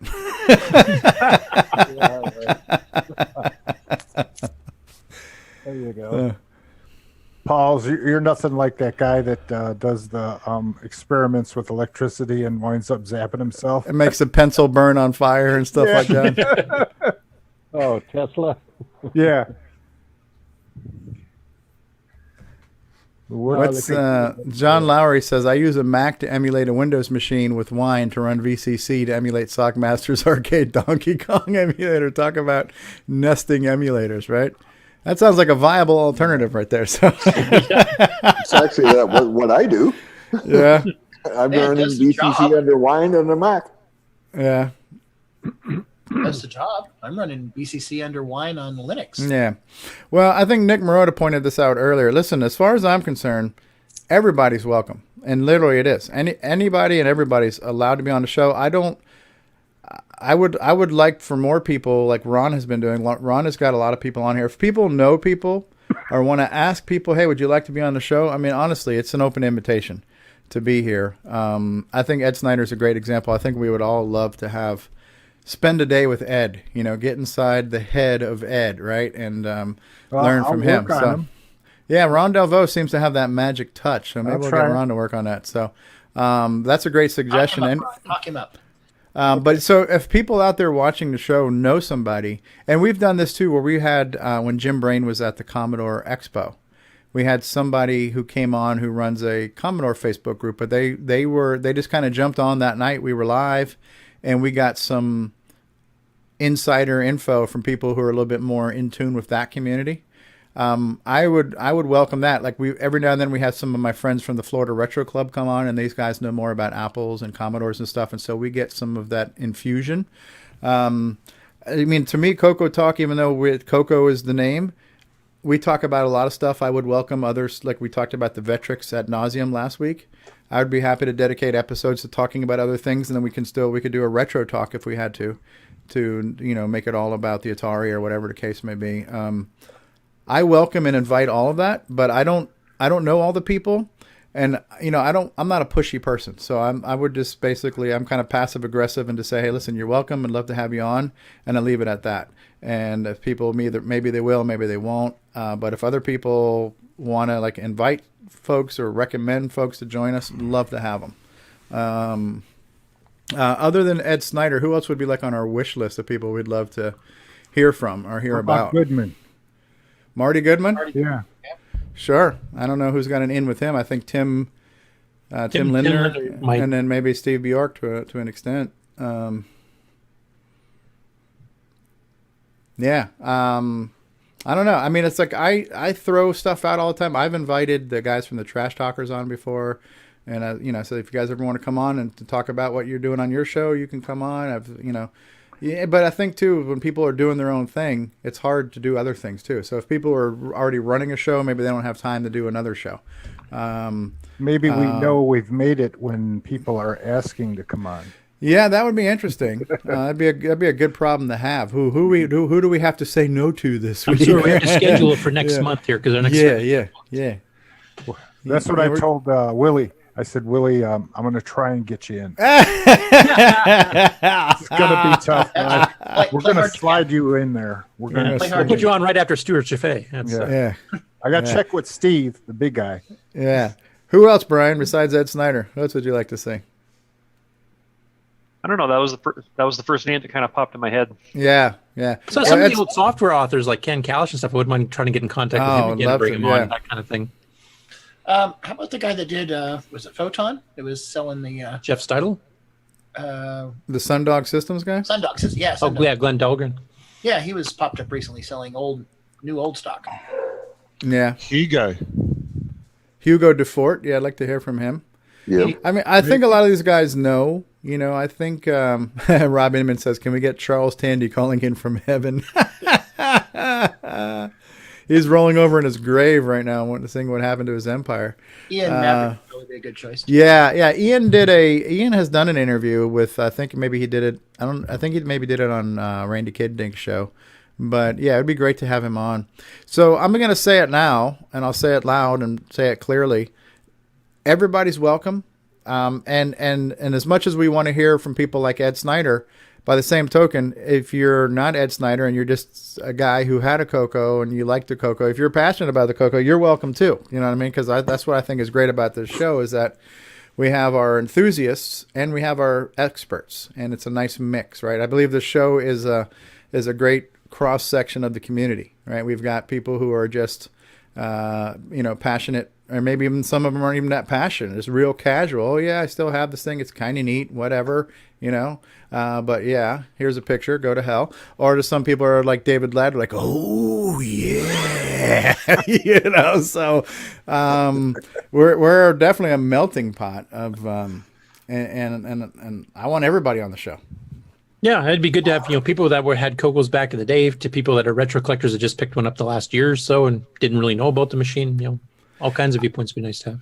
Yeah, I kind of surprised myself when we were kind of giving Willie the short history of what we've done in these past few years. I kind of reminded myself, man, we've actually done a lot. There's a lot of software that has come out. As much as we're bitching for new software, there's been a pretty good amount of software that we've already taken for granted.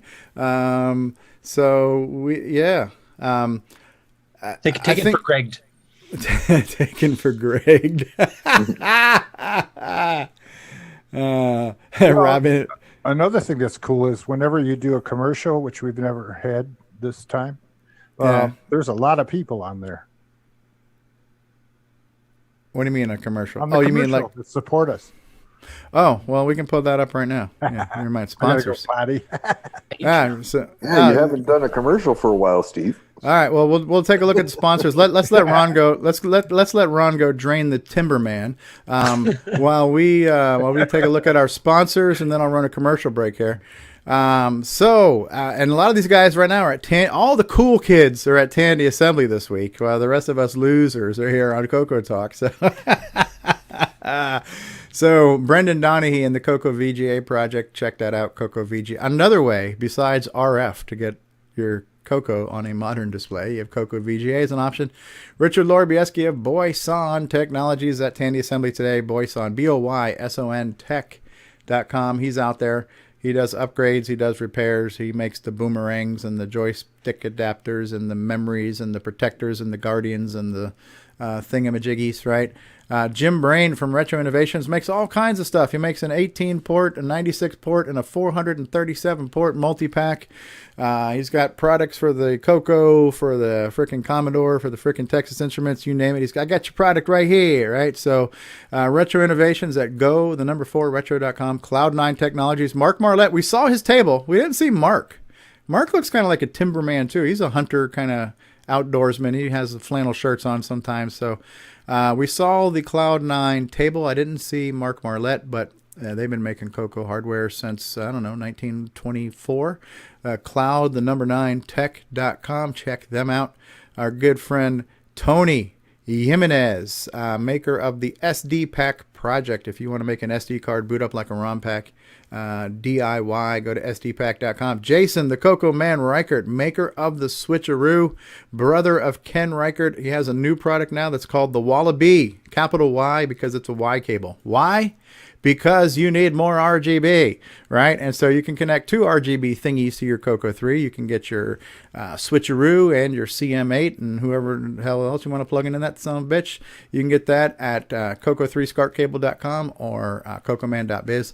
We are now on Roku. There might have been a small delay. I think Ron Delvaux was, he didn't get those satellite buttons pushed in time for the uplink to happen, but we're streaming live on Roku. Thank you to Roger Taylor on the CoCo TV channel. If you want to be like Jason the CoCo Man and wear a cool CoCoTALK t-shirt when you go out in public and have all the ladies want to know your name, you can get one of those shirts at our retro swag shop at 8bit256.com. You can check out CoCo links on the web, imacoconut.com. You can reach us on the web at cocotalk.live. Send us an email. Send us some feedback. Tell us how much you like hearing David Ladd say, oh, yeah. And the CoCo Crew, the podcast that launched a community, the podcast that launched a nation, CoCo Nation. Check them out at cococrew.org, Extructus Productions, FD501.com, and last but not least, the guy who we all want to have on the show. We want to pick his brain. We want to get inside the head of Ed Snyder, a.k.a. the Zipster at the Zipster Zone, ZIPPSTER Zone.com. Check out all of his cool stuff. We're now going to take a commercial break. And Ron, did you pee already? All done. Ron's done, but we're going to take a commercial break now, so we'll be back here in just a moment, folks. Oops, wrong button. There we go. Hello, I am David Ladd, and you are watching CoCoTALK, the nation's leading live CoCo podcast. Oh, yeah.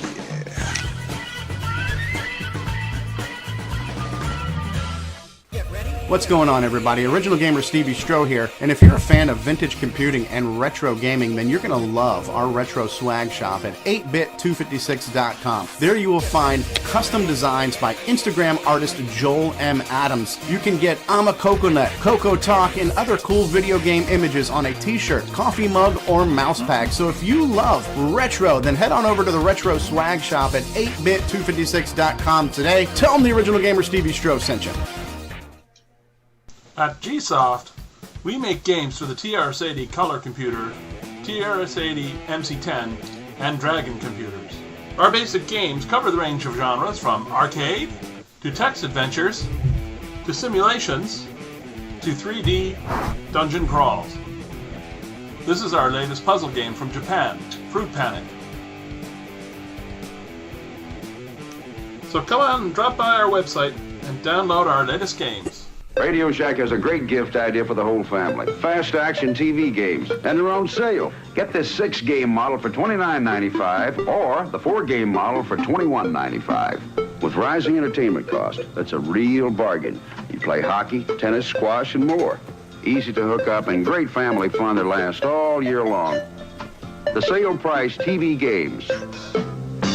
Only at Radio Shack, a Tandy company. We now return you to CoCoTALK. And I just like to say, for the record, that in Australia, I'm pretty sure they don't actually eat dirt. So Nick can probably confirm drink it mixed with water. Well, what do you think? What do you think Vegemite is? Hey, it's dirt mixed with car grease or something. It's just wet dirt. Wet dirt, mud, Australian mud, right? So, Curtis, do you have a stupid Nitrous 9 trick for us today? Yes, I do. A pretty minor one, but. And Nick Marentes, were you going to show us off the CoCo Max cartridge from Ian Maverick? Should we let Curtis go first with his stupid Nitrous 9 trick? Yeah, put on the video intro and away we go. All right, so here we go. Get ready for a core dump, everybody.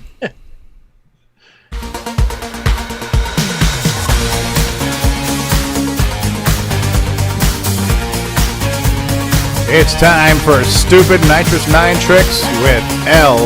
Curtis Boyle.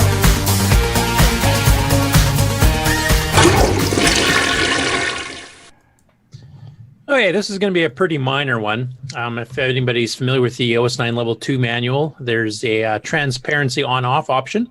I know it well. I've read it front to back dozens of times. in different languages, even.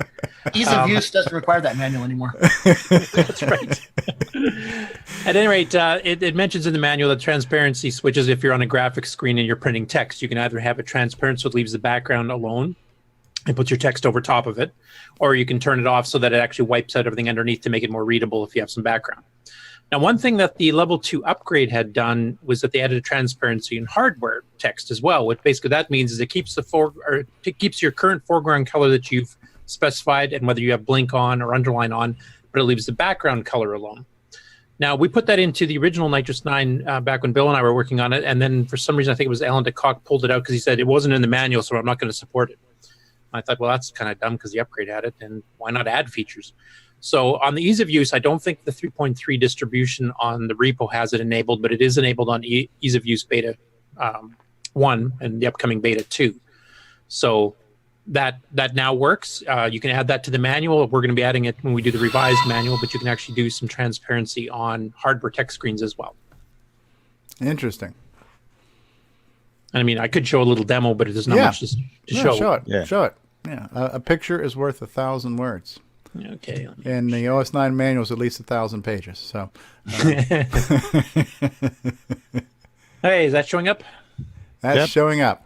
Yes. So that's my little text program, or little tiny Basic 09 program that does it. And basically, I'm just going to be changing the colors and then putting some text on the screen, and then press enter to continue, and then I'll be turning the transparency on, which will then means I can now print the blink or underline attributes, which I'm not doing in this particular demo, but I am changing the foreground color, but it'll leave the background color to what was ever under there already, which means if a user in your program has selected they want a certain background color, you don't have to try to remember what it is. You can just assume that when you change a foreground color, it'll leave the background color alone. So that's what he said. Yeah. All right. Okay. This text is foreground color 3, background color 2. Press enter to continue. Yeah, and you notice I have underline turned on as well. Yes. Okay. Now, this is foreground color 2 with transparency. So whatever the background color was is still there. Yeah, the red is still there, but I did change the underline attribute to be off, and I changed the foreground color to 2, which is black in this case. Okay. So it just makes it a little bit easier if you want to leave the background alone without you having to, store somewhere in your code, on each line of the screen. This one had a red background, this one had a blue background, and you have to redo it all again. You just can say turn transparency on, and it'll leave it on for you. Excellent. And that's it. Quick That's and dirty it. one today. Yay. That was a quick one. Yeah. Far out. That's what she said, yes. Yeah, I was going to say, Stevie likes quick ones. Mm-hmm. Oh, yeah, David. My segment has been ruined. Only if it gets stroked the right way.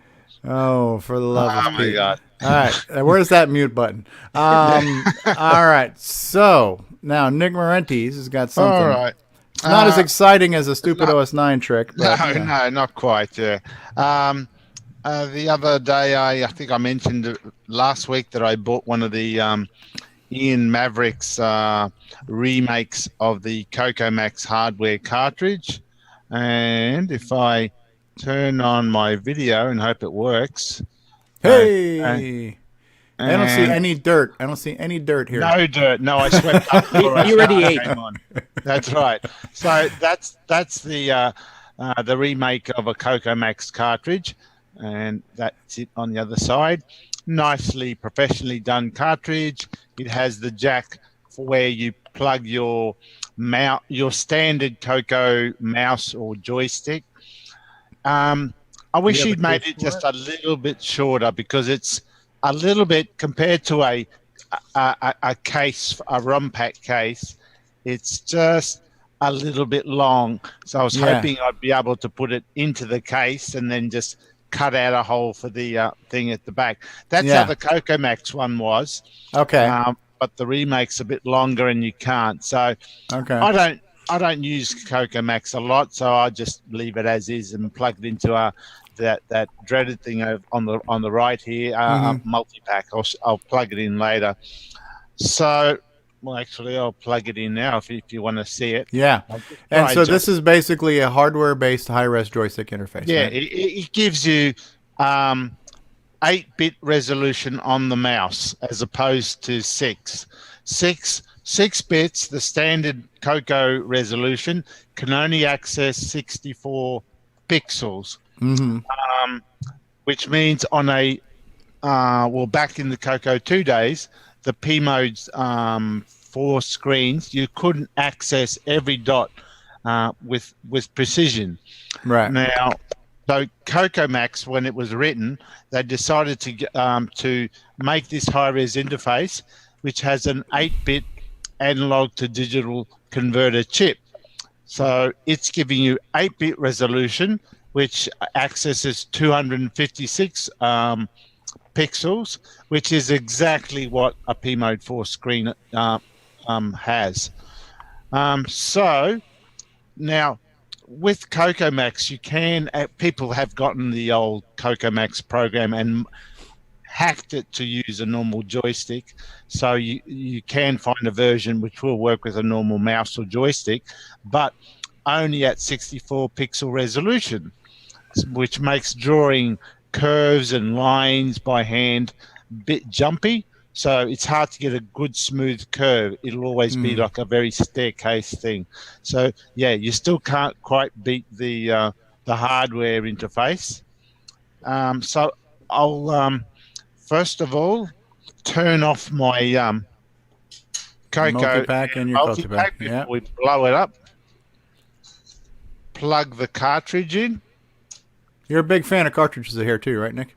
Oh, I love them. I wish all software was on cartridge. I got money to burn. So then why is Popstar on disc? You save all that money on food, eating dirt, so you got plenty of cartridge money. And I'll just plug the mouse into the top of the CoCoMax cartridge, which I'm having trouble finding the little. There we are. So there we have that, and a mouse. Turn on the multi-pack. Turn on the CoCo. Now, unfortunately, my camera is a bit far away, so I'll just try to do a zoom extension here. Okay. And I'll just run CoCoMax 2. When I bought the cartridge off Ian, he supplies a floppy disk with CoCoMax 2. Fully licensed, right?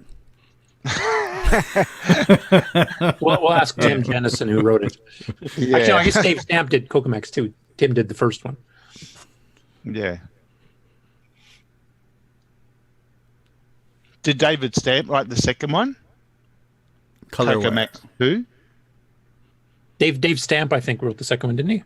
Dave Stamp did the CoCoMax 3. Yeah, I think he did two too. And then Tim Jennison, the guy who did the video toaster, did the original CoCoMax and the hardware design of the cartridge, actually. Now, I don't know if you can see it very well. I'll try hand operate the camera to bring it a bit closer. We can get Ron Delvaux on the Steadicam if you need him. Yeah, that's right. So there's the cartridge plugged into the multi-pack. There's CoCoMax 2. Yeah, and the mouse is there, and I can try do. I mean, this is going to be pretty unsteady as it is, but that's it there. Very Mac-like. Yes. Looks like Mac Paint or Windows Paint. Yeah. Now I'm trying to look at one screen. The only difference is the menu takes up 3/4 of the screen. One pull down takes up it does. screen. We'll try load a I haven't got a picture disc in there. Okay, bugger it. Okay, I won't show you any pictures, but that's it there. Yeah, and it's very smooth and fluid. It does support on a composite screen. You do get the artifact colors, as you can see on the palette below down there. Oh yeah. But now, Rob Inman has a good question here too, which actually I was about to ask myself. The patches that you and John Kowalski did to do high res in software, would that work on a CoCo 1 and 2 as well? Is that fast enough? It may do. The CoCo 1 and 2 runs slower, so it may not work as well. But because you wouldn't need 640 res either, so you wouldn't be needing as higher res. So it would be possible.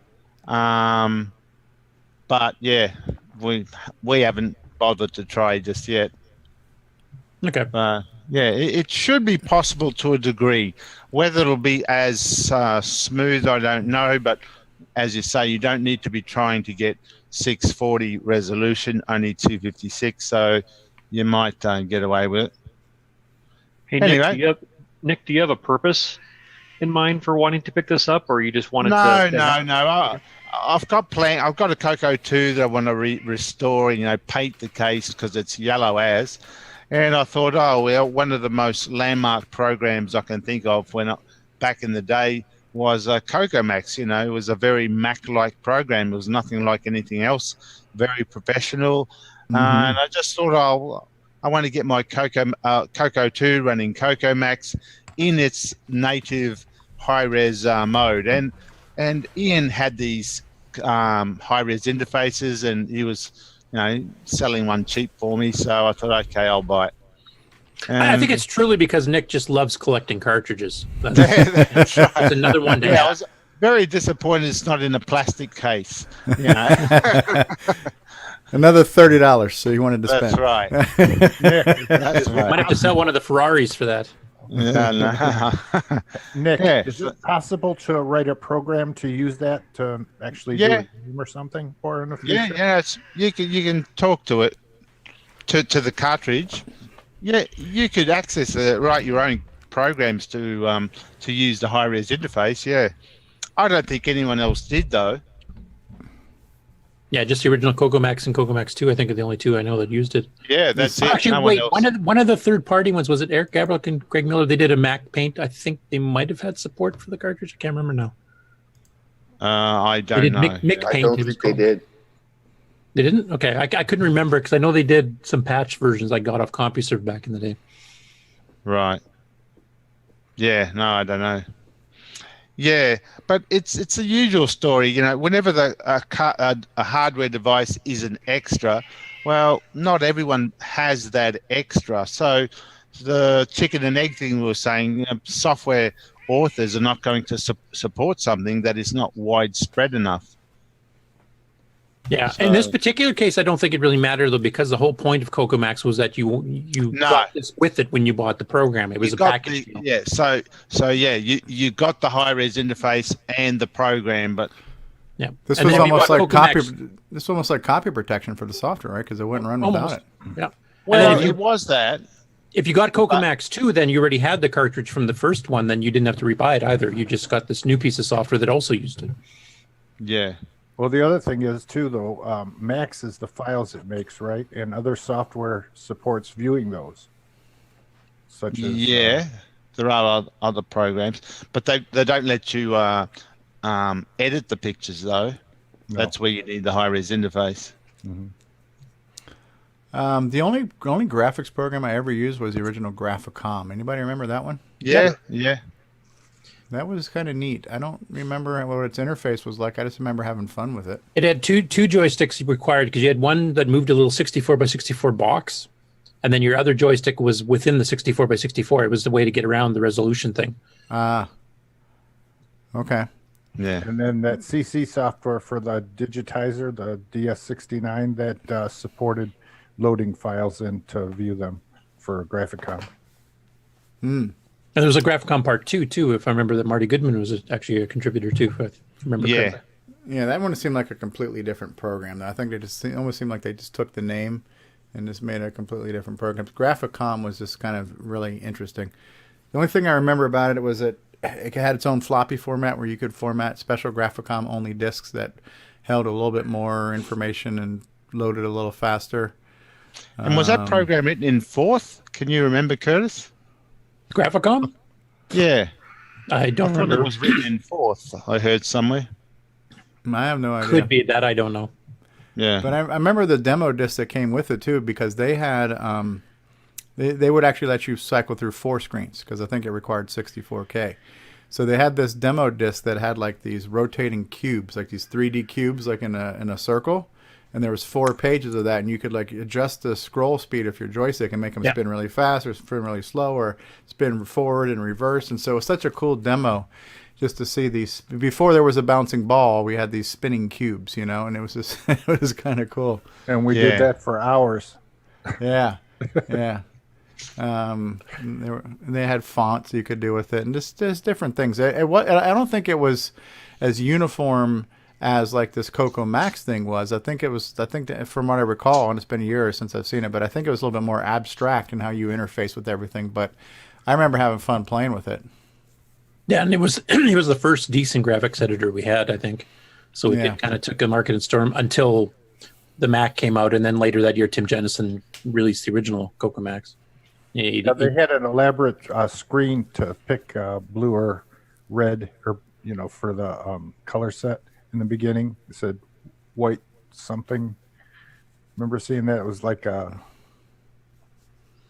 Whitesmith or something. Whitesmith. I think it said. Yeah, it looked good. Yeah, originally it was by Computize, I think, and then Whitesmith took it over afterwards. Yeah, I remember learning about it at one of our color computer club meetings. Somebody had gotten it and did a demo, and it just sold like hotcakes. Everybody bought a copy right then and there. What's he showing us now? I don't know. What are you showing us, Nick? I think he's pulling the Ron Delvaux here. Yeah, he sure is. Maybe he's trying to get his camera steady. Nick, you got to drop the camera once in a while. There you go. Holy. Well, it's been 3 hours. We've had a show about... Graphicom. He's showing Graphicom. Oh, Graphicom. Oh. So that's that little crosshair thing where your 64 by 64 windows within? It's kind of hard to see, but yeah. Okay, yeah, I see the crosshair. Yeah. So your one joystick drew within that box, and you move the box around to access the whole screen type thing. Okay. So that gave you 64 pixel resolution and uses a panning window where you moved it from. That's actually fairly innovative, making up for the limitation. Yeah, because otherwise you had to get the X-Pad, which at the time was quite expensive. Cool. So it's a graphics afternoon here. Cool. So what have we not talked about? Yes, there was a 45-minute stream at the top of the show. Bruce Moore is here. Yeah, we started off the show with about 45 minutes from the exhibit floor. It was good. We got to see Jason. We got to see Grant. We got to see Jim Brain. We got to see Ron Klein was there, and Richard Larbieski was there. And there's that Whitesmith. Yep.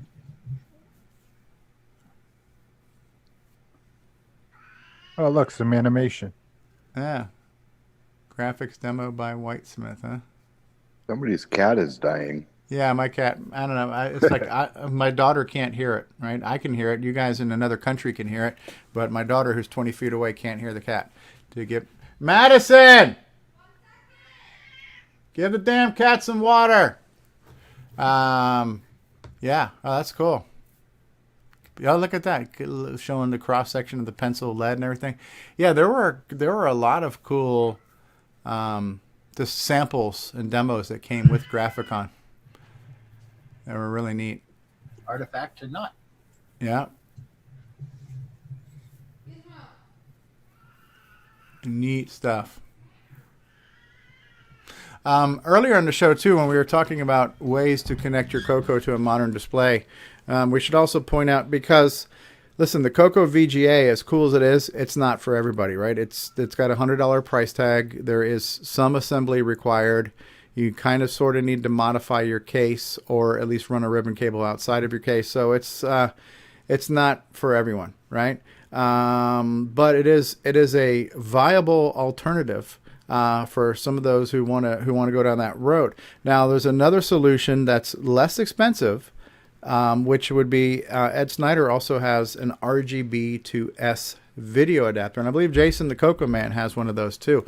I've got one of his early prototypes, and mine works fine, but mine is missing a few features, because I think now he's got it where you can change the color phase burst. So like if the game is blue and red and supposed to be red and blue, you can change that. You can also automatically adjust it, because sometimes on some TVs the blue looks purple, or the red looks purple and the blue looks green, and all these little weird variants. And so he's got these different options where you can fix it through switches or dials or knobs or something, and just adjust how it outputs to your display. And so the newer version that Ed has got a few more features than mine. Mine was just straightforward, but mine worked great. So if you want to connect your CoCo, but again, S-Video is not necessarily completely modern, right? You're actually going to be harder to find an S-Video on a modern display. What you can count on a modern display are probably two things: HDMI and a coaxial input. Those are going to be guaranteed on all TVs. Rob Inman, Stevie Stroh's Netflix comedy special. Give that damn cat some water. But that's another option. So if you want something, because I don't know what the switcheroo costs, $30 for the cable maybe, and then you need a $30 switch box, so you're looking about $60. Where the RGB solution, RGB to S video, again, I don't know what it costs, but you don't need an adapter box. You just need the RGB to S video doohickey and an S video cable. So that's probably cheaper than buying the switcheroo with a SCART to HDMI converter. I happen to like the switcheroo. I really do. I think it looks good. And I think that the composite coming through it looks pretty good too. I think it looks, even though it's the same composite feed that's coming from the CoCo for whatever reason, because it's going to a box that's converting it to HDMI. I don't know if the box does any processing cleanup or signal loss reduction or something, but to me it seems like the composite output of the switcheroo setup is a little bit nicer than straight from the CoCo. Well, that's something to say for doohickeys, I guess. Yeah. It'll be interesting to see how the Gimme X handles artifacting and stuff too once Ed has that ready.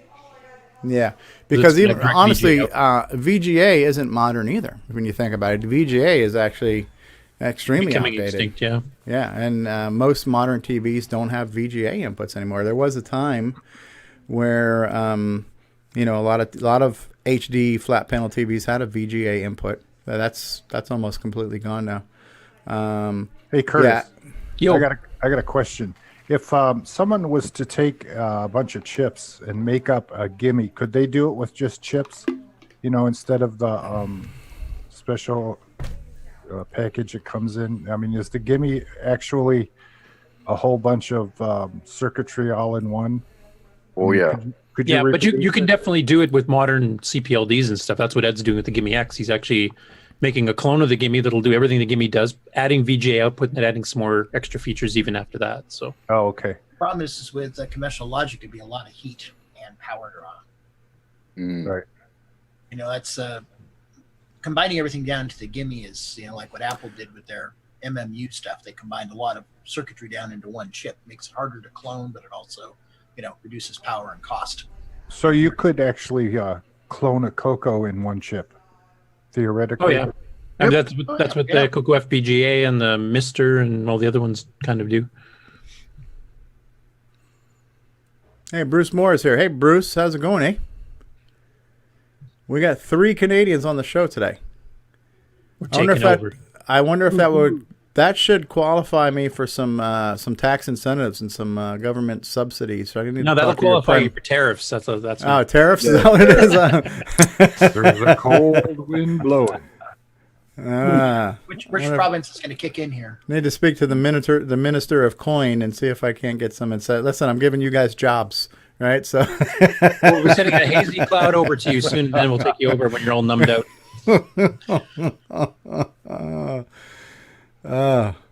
You're muted, Bruce, just so you know. And you sound good that way too, by the way. There he is. Okay. Excellent. All right. So Bruce, Bruce, are you going to make a new series, maybe, of something like unrelated to Coco Forever, but maybe something, interesting? Something? I don't know. Right now, I'm working on theme songs for Coco Fest. Ooh. Mm-hmm. I think your next project should involve a beard. And a toque. A beard. We just need to find an excuse to get Ron's beard in a project. And a toque. And a bowl full of poutine. Yeah. Yeah. Rob Inman says the switcheroo now costs $7,000 in Canada. Wow. But if you can give somebody snacks with it. Yes. It's cheaper. All right. Well, I think it's time we put this show out of its misery now at 3 hours and 15 minutes going on. There's probably at least a half dozen people agree with you. Yeah. So we'll start to put our parting thoughts and words of wisdoms together. You guys decide if you want to do a after dark. Maybe we can get some people from the Tandy Assembly lobby to join us for an after dark tonight. I have one last question. One possible last one. Okay, Ronnie. How many people have been watching us over since the very beginning? We've averaged about 30 viewers most of the time. I think we're at about 28 right now. No, what I mean is when you show that chart and it has the total downloads of the podcast. Yeah, it's got to be big now, right? 14,000. Ooh, 14,000 downloads, and let me look at what some of the view counts we've gotten recently. And yeah, earlier I was talking about, kind of the unexpected kind of road, the journey we've been on, right, with this show, where it started, where it's gone, where it is. And part of that journey was adding the podcast component to what I still view as mostly to me, I think the most benefit of the show is when you watch it live, as far as the interactive component, right? But again, that's my perception. I'm not every person who watches this show. For the people who watch this show, I don't know what they feel is the most beneficial part of it. Because a lot of them will fast forward anytime I talk, so it's nice having that option. Last week's video got 174 views, and that's our Vectrex talk. That's a decent number. The previous week's episode got 161 views. That was Assembly. Okay, so episode 80 got 161 views. That was Assembly moving the dot. CoCoTALK After Dark number 19 got 61 views. CoCoTALK number 81, Assembly Part 12, Vectrex Talk, that got 174 views. So we, if I got 100 views on an episode, I would consider that a good number. But we get close to 200 views. We get at least 100. And that's just the video, not the audio? That's just the video. That's just the YouTube videos. Right. What if we have staged something like David Lay could blow something up? And advertise for it? Our budget won't handle that every week. Yeah. But so to answer your first question, Ron, so right now that number of downloads, it's about 14,000, and that's lifetime. From the day we started the audio to today. I know recently some of the other shows have posted some of their numbers. So like the Trash Talkers, year to date, have already got 20,000 downloads, right? CoCo Crew months and months ago passed 30,000 downloads. Wow. So, but what and listen, I'm very happy for them. They have good shows. I'm not saying this to set myself up for an insult, right? They've got good numbers and they have good shows, and their shows are basically the only way you can get those shows is by listening, right? Our show now, there's lots of ways to get it. So I have to do math. I have to add up YouTube views plus audio downloads plus video downloads, and I've already got a headache thinking about it. So I would say our numbers are in the same ballpark as theirs. And for the most part, with the exception of Trash Talkers, we're definitely a newer show than CoCo Crew. Shows take time to get legs and, build an audience and gain their momentum. So we're less than 2 years old, where CoCo Crew is going on 4 years old. And, if I was to sit here and say who our audience is, I don't even know. I would say that I think it's safe to assume the audience of at least the Trash Talkers, right? So TRS-80, mostly the black and white Z80 line, I would say the people who are fans of that, they're probably, fairly intellectual people, serious people. I mean, that machine was viewed more as a business machine than it was an entertainment machine. So if I had to guess and profile their demographic, the people who are listening to that show might not be fans of some of the frivolities that we have on our show, but I don't know. You know what I mean? So we're a bunch of dummies, right? No, I'm just saying the CoCo was viewed more of an entertainment game machine than it was a serious computer. TRS-80 was I think there's a lot more TRS-80 lines. Yeah, so I don't know how many, but listen, they have a great show. They've got some great people on that show. It's a serious professional show, and they've got a very good audience, and they've got great numbers. And I'm very happy that anybody in this retro hobby is achieving the success, if you'll call it that, but just doing something that's being embraced by the community, right? If we're part of the community and we're trying to create something for the community, if it's being embraced, that's the best reward you can get, right?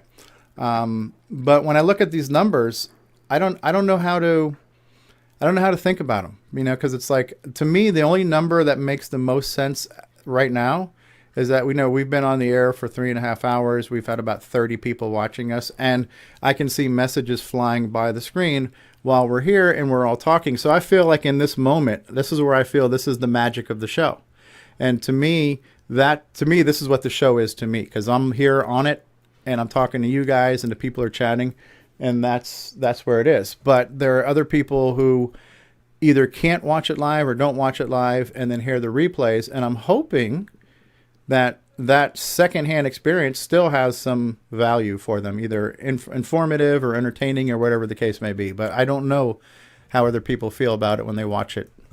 So who wants to show their hairy legs then, so that our so we can boost our numbers, boost our ratings? We need legs, you say.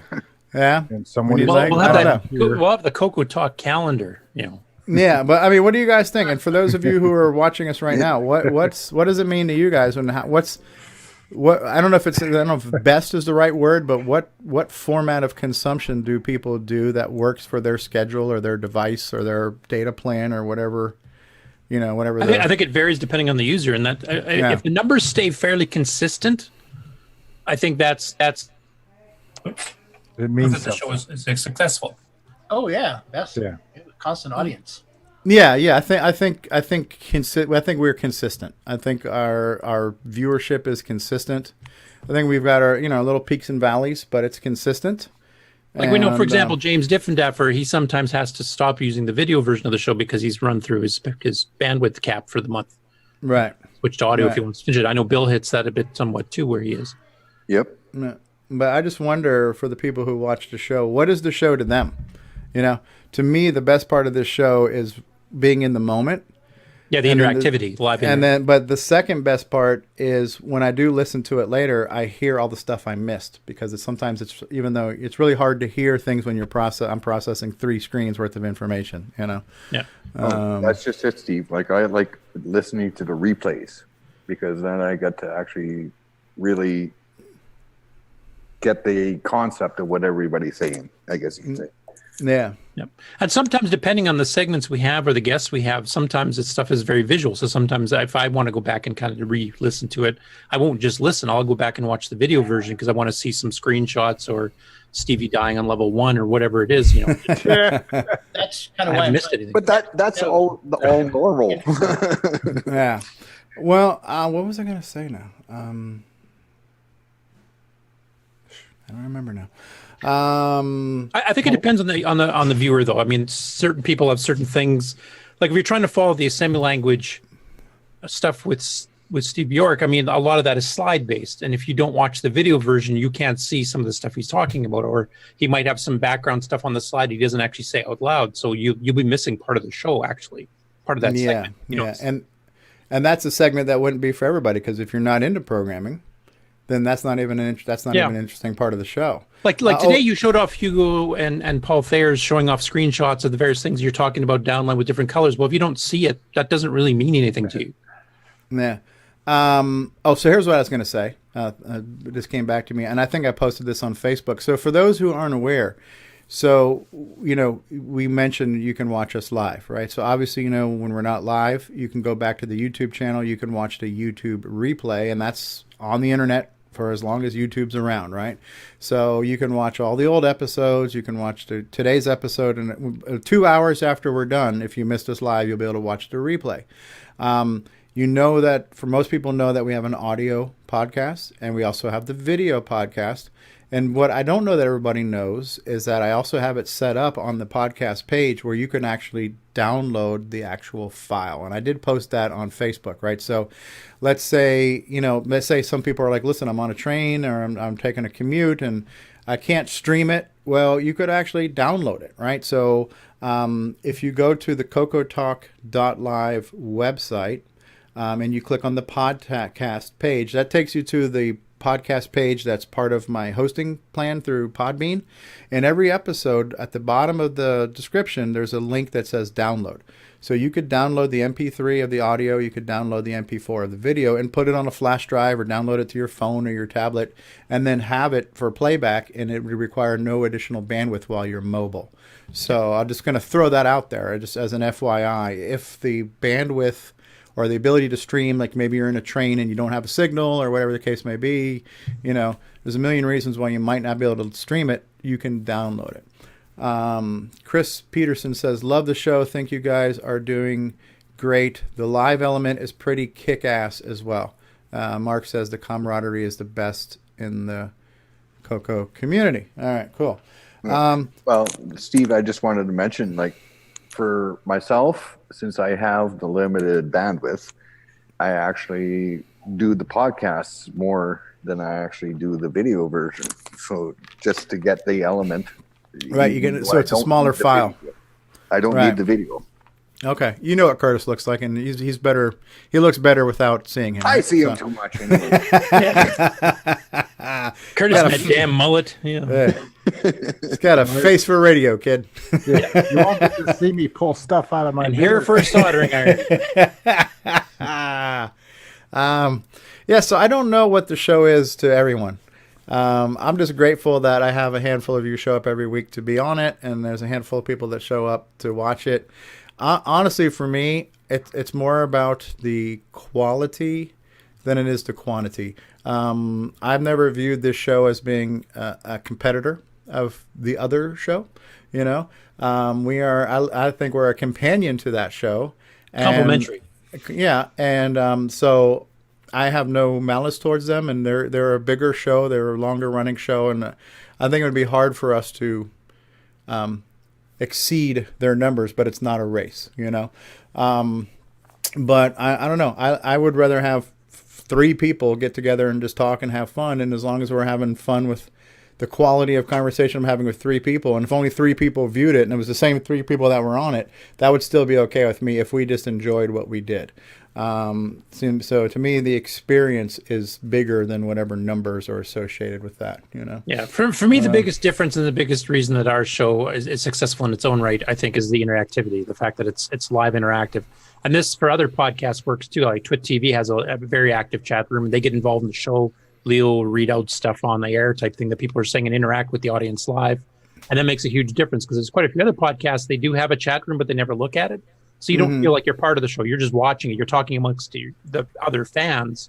You're not part of the show. And ours and Twit both, you become part of the show, even if you can't log in with Discord or with Zoom. You can still become an active part of the show just in chat. Right, all right. And to everybody watching, you guys are all welcome to join. Everybody's welcome to join. You don't need a resume. You don't have to have made Audio Spectrum Analyzer to be on the program. Everybody's welcome. It doesn't hurt. It doesn't hurt, right? So Mark Bosley said, this is just like the CoCo club meetings I went to back in the day. But you didn't have a guy in your club meeting getting all excited about floppies going, oh, yeah, did you? I remember a couple meetings where, yes, that did happen.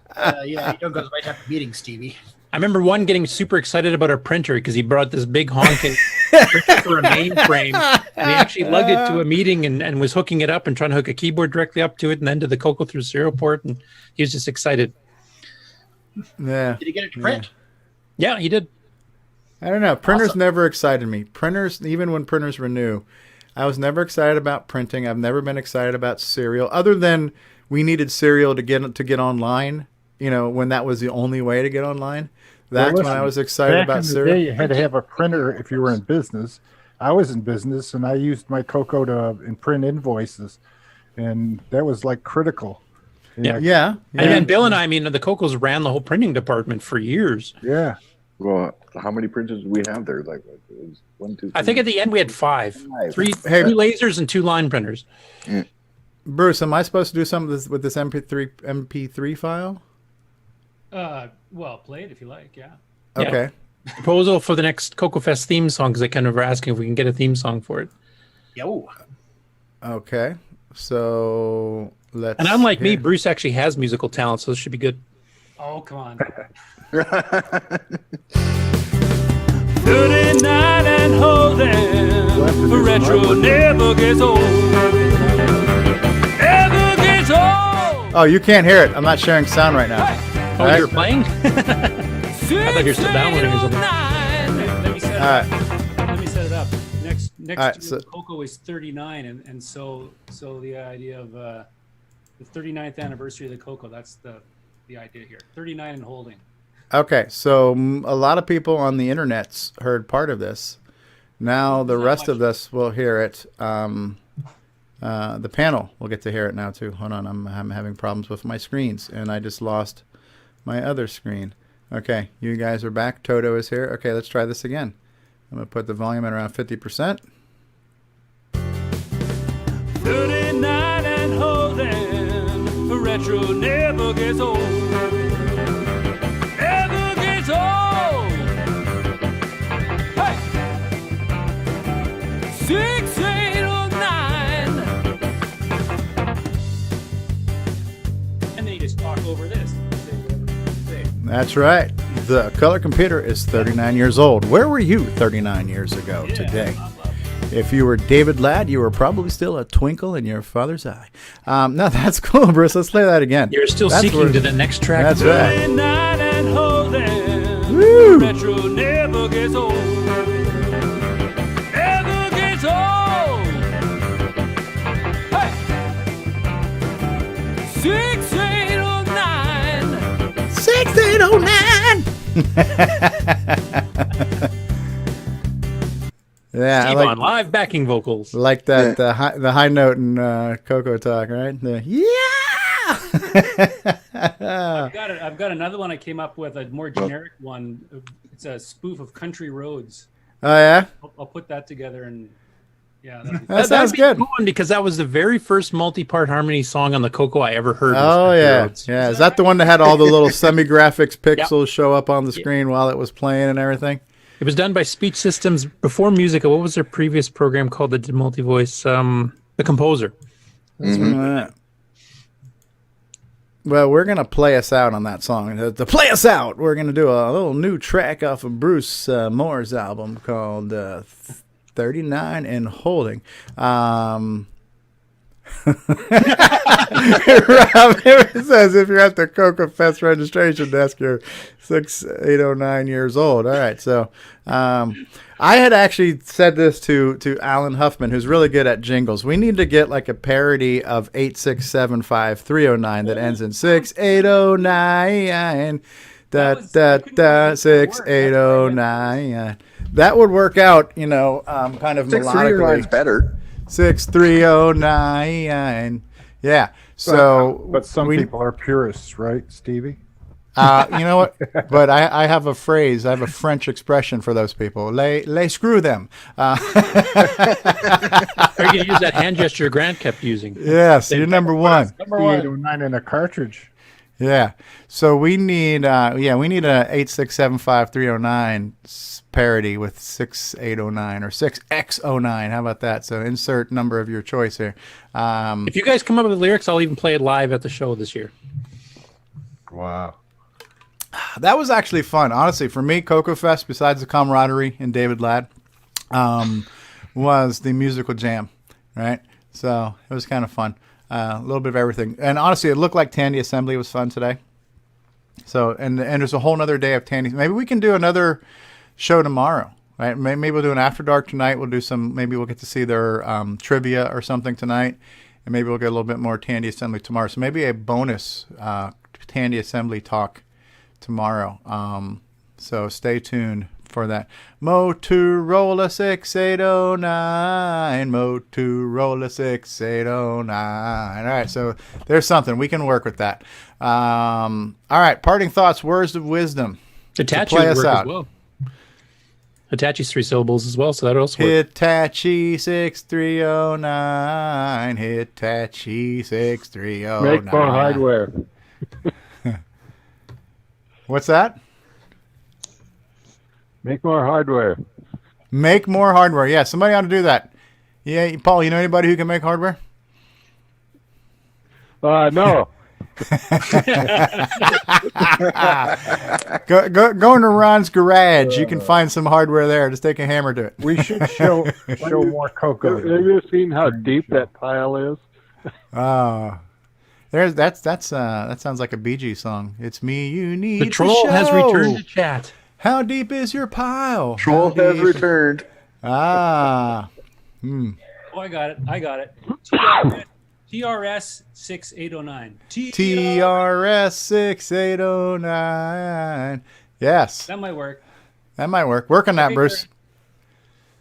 There we go. We need it. CoCo 36309. There's a bunch of options there. There you go. Work it in. Make it work. We need more hardware, folks. We don't need software. We have too much software. Too much software in the world. We need more hardware. Actually, ditch both those. Just do theme songs. Roger says I need auto-tune. All right. Yeah. That'll fix it. That'll fix it. Yeah, we'll fix it in post. We fix it in post. Fix it in post. We'll do it live. All right. Parting thoughts, words of wisdom. We're wrapping it up. Anyone? Bueller? One thing I have glasses on these things. Let's all try to talk at once next time so I can't understand a word. How about this time? Paul Barton, go ahead. 3D glasses. Has anybody done anything with those? Ooh. Alan Huffman had at one point, and Steve Bjork, of course, did his Warp Fighter 3 with the old red blue. But Alan had fiddled around with the actual shutter glasses. All right, Brian. That's what I started with. Are we ready? Yeah. Okay. All right. I'm getting the I am hungry cue from the wife, so we got to wrap this up. Okay. Brian Weisler, what were you going to say? Weisler. Oh, just a quick comment. Usually when I'm listening to the audio, if I can't be here live, I usually have a little pad next to me, and I'll make little time notes of when different segments might start, so that way I can go back. Is that an option that's available with the recorder? I don't know. Mark's done it, hasn't he? I'm working on it. I have some of them with that. That's actually so. Here's the thing. I actually need to enlist the help of people, especially those of you who are going through the replays. If you are listening and you find by some pure stroke luck of accident that something interesting or valuable or beneficial ended up being in a past episode, if you could let us know like what the mark was. At 15 minutes in or 38 minutes in, they talked about the floppy or they talked about, DriveWire or whatever it was. Let us know so we can go back and index those episodes and update them. Because before Mark Overholzer has done his best in the past as his time permits, but that's a whole process on its own, right? That could be a full-time job just trying to pull the nuggets of knowledge out of the show. No, that's what I would. was wondering. Yeah, it'd be a lot of extra work. Yeah. It can take as long as the whole show. Yeah, literally. So I would say for those of you who are watching, if you're able to share some of those timelines with us, on episode 14 at 48 minutes in, this is when you had something good. We'll try to retrofit those back into the descriptions. Yeah. We can use that for the best of episodes of the year too, because then people can go pick their favorite parts, and we'll already know where to go find them at that point. There should be something good in each show. Something. Yeah. If you ask Jim Bray, it's usually the outro. The closing credits according to Jim. So, no, good thing there, Brian, to make me remember to say something, because usually I have nothing to say. So when no one sees a bad video on the podcast. Nobody sees a bad video. Yeah, nobody can complain about the camera when they're listening to the podcast, right? Yeah, that's true. Well, maybe I can fix that. Ron will start using warbly audio now too. Yeah. So now we have to listen to Ron breathe into the microphone. Live from Ron's garage. Yeah, I think I'll put a mezzanine in my garage. You need to have the vocal narration. Ron's camera is shaky as he pans. Yes, we do. We need to like closed captioning. Yes. Yeah. CoCo captioning. Yeah. All right, we're gonna wrap it up. I'm gonna skip the outro credits. So everybody, I'm gonna give you all. Let's just acknowledge who's been in the live chat, and I'm gonna go backwards. So Rob Inman has been here. David Lord has been here. Mark Overholzer, Rogelio, Roger. I'm always gonna screw up your name.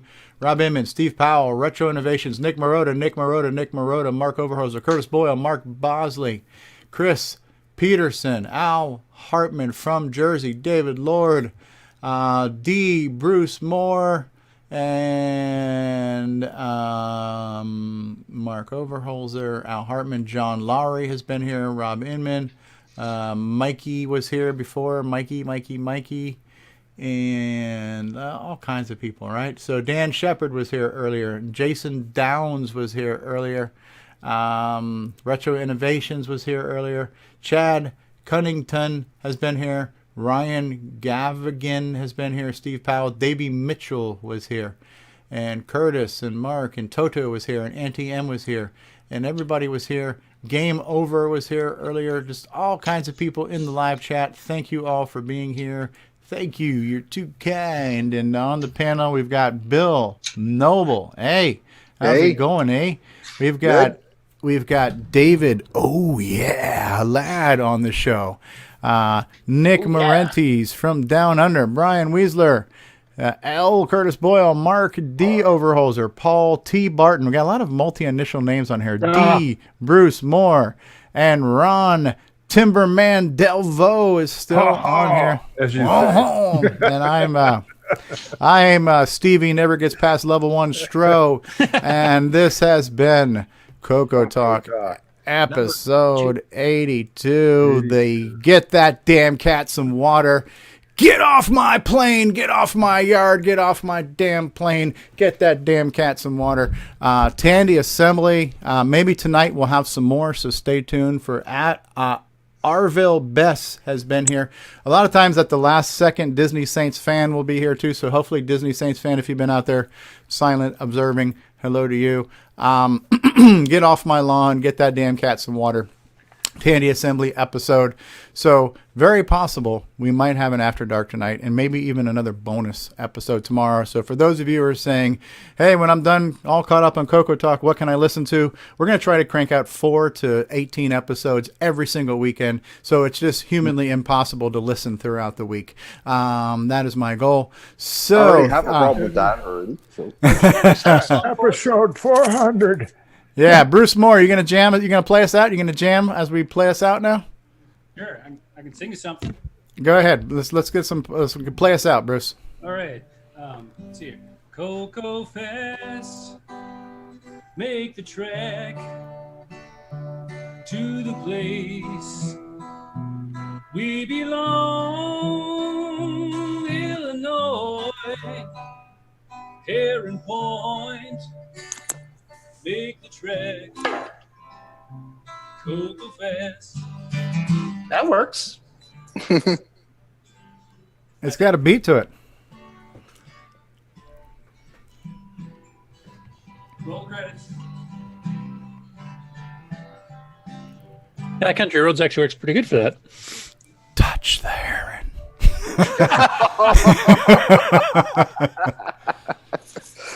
Oh, yeah. Touch the heron. All right, on that note, we're going to play us out on 39 and Single and Never Been Laid, the David Ladd song. Here we go, everybody. Thank you all. Thank you. You're too kind, and thank you, and we'll see you possibly later tonight. Goodbye for now. Bye. Bye. Retro never gets old. Never gets old. Hey! 6809. Oh, yeah. David Ladd. Thank you. Yes, you're too kind, and thank you.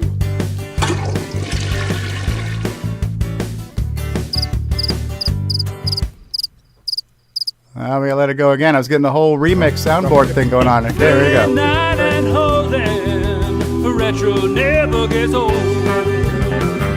Never gets old. Hey! 6809.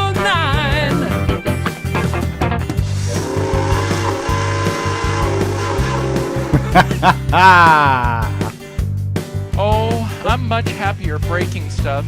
Thank you. Yes, you're too kind. And Hey, you got your CoCo 3 yet? All right, we're getting the whole remix thing here going on here. You give me enough time, I will turn this into a hit single. Hey, you got your CoCo 3 yet? Never gets old. Never gets old. Oh, I'm much happier breaking stuff.